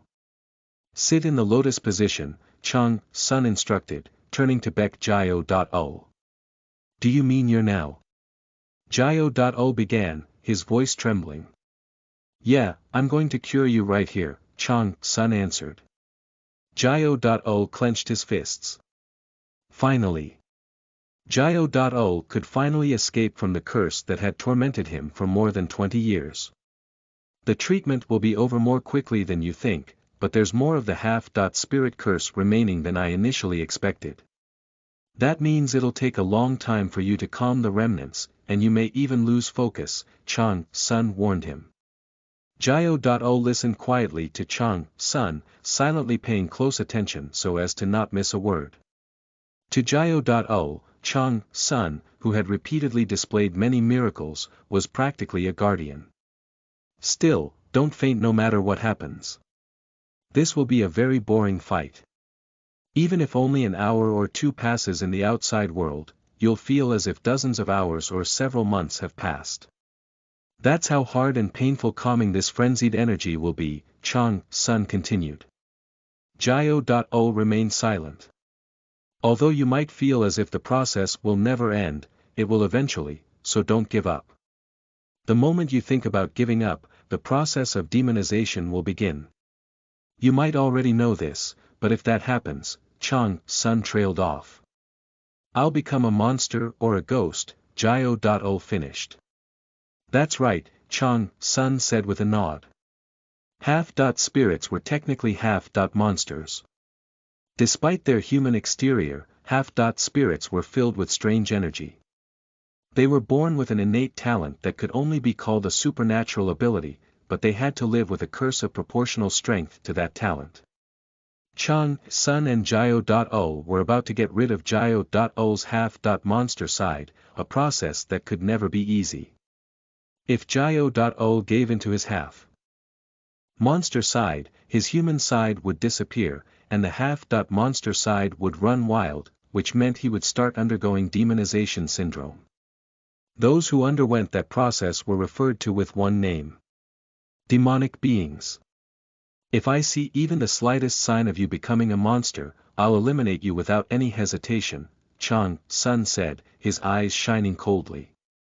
Even if Jio.ul was his old colleague Sun had no other choice, as he had no intention of letting a ruined Xerxes loose on the world. Although Jio.ul was unaware of it, the half-spirit curse that bound him was so powerful that it would be difficult to find another one on its level in the entire Saha world. If Sun let Jio.ul run amok, he could become a true disaster. Compared to a Jigui, which was a rank 4 disaster, Jio.ul could even be classified at a higher level, a grand disaster. Don't worry, Jio.ul answered confidently, showing no signs of hesitation despite Sun's fearsome warning. In fact, his eyes sparkled with determination, as if to say he would go through with the process no matter what. After all, he had spent his whole life experiencing such awful things that he often felt dying would be a better option. He could not give up, even if he had to suffer a little. Sun smiled faintly. It was as if he had seen traces of Xerxes in Jio.ul.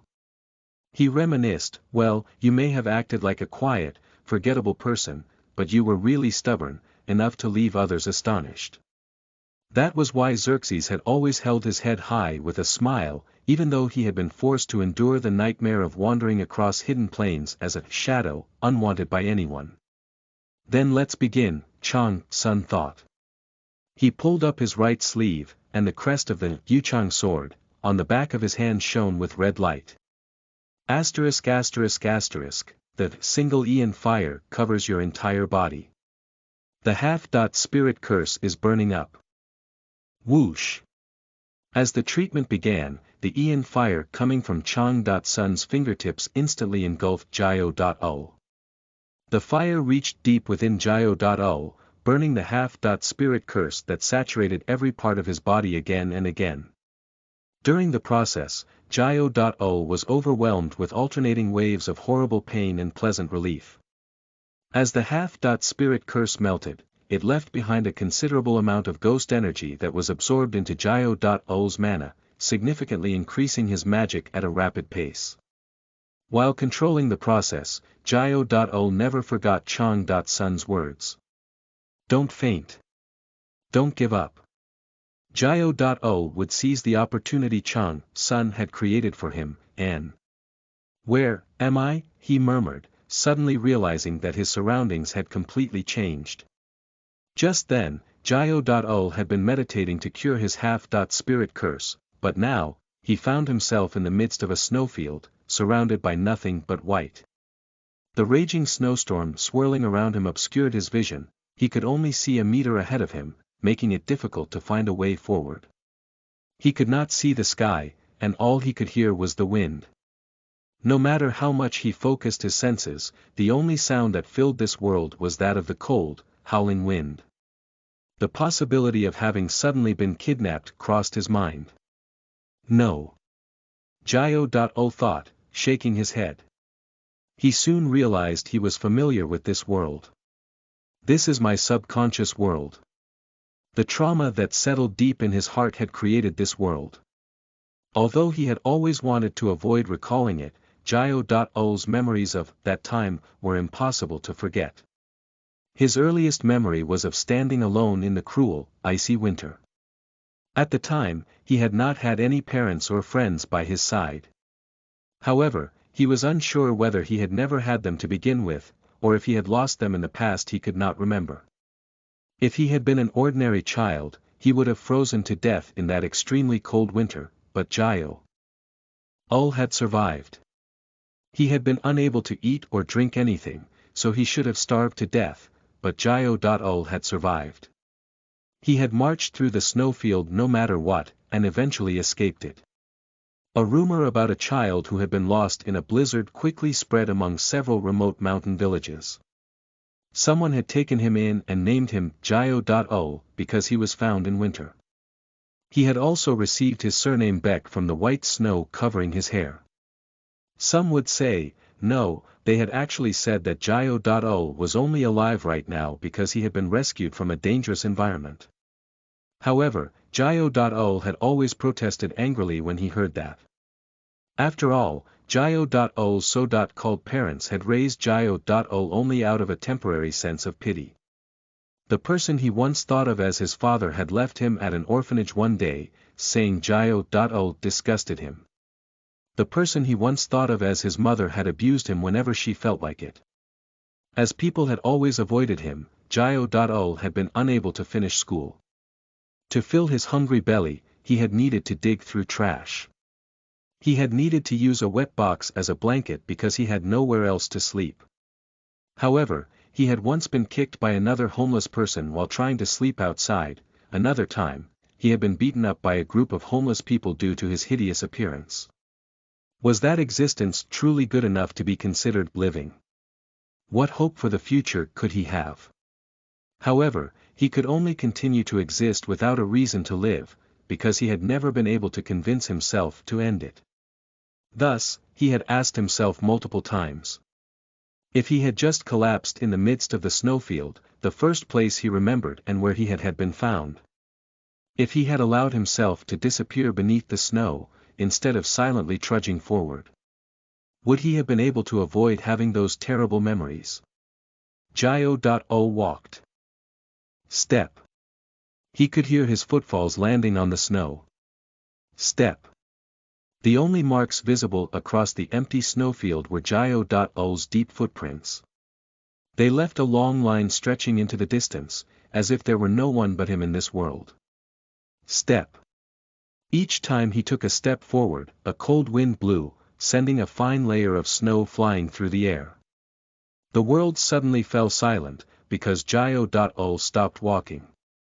His vacant-looking eyes regained their focus as he fixed his gaze on something in the distance.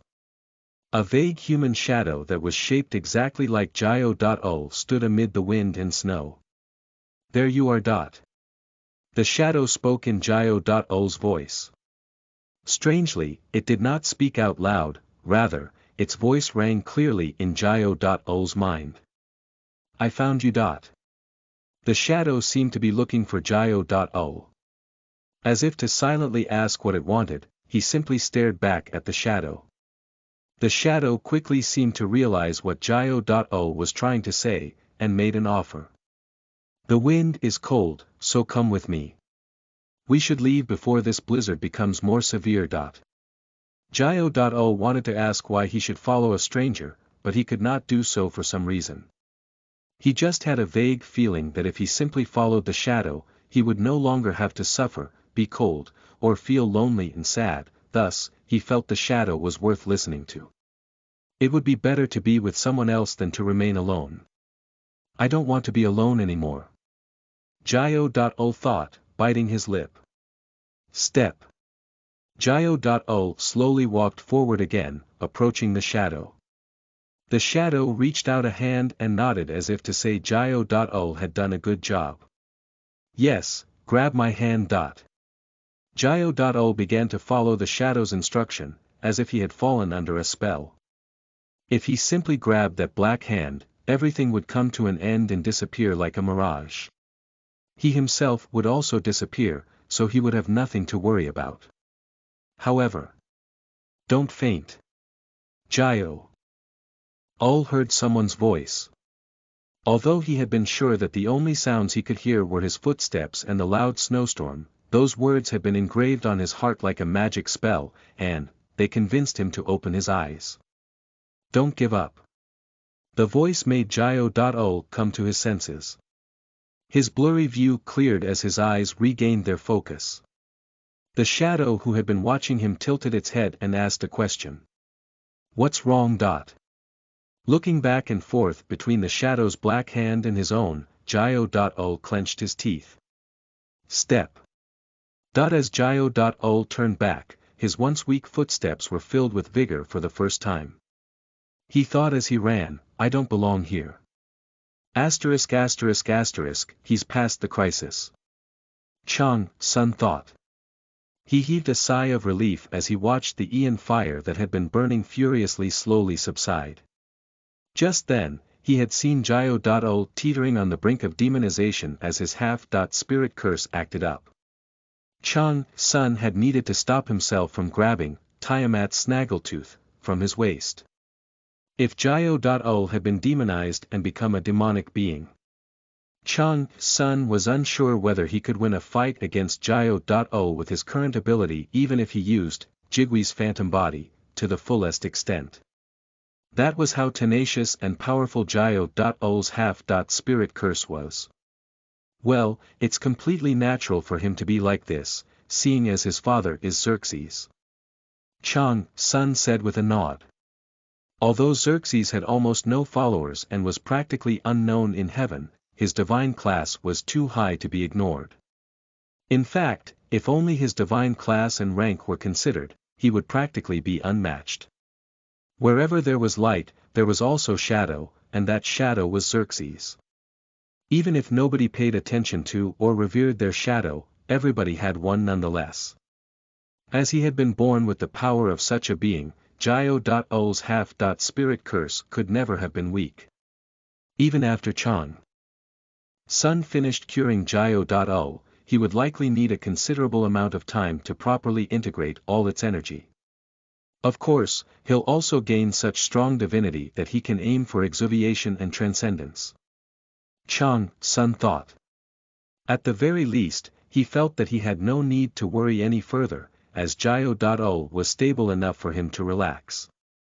The celestial, Twilight, piercing owl, smiles faintly as she notices your righteousness. Paying little heed to the message from Minerva, whose opinion of him was still excessively high, Chang, Sun organized his thoughts. Then, shall I continue my search while Jiao.ul catches his breath? He decided, his eyes shining coldly.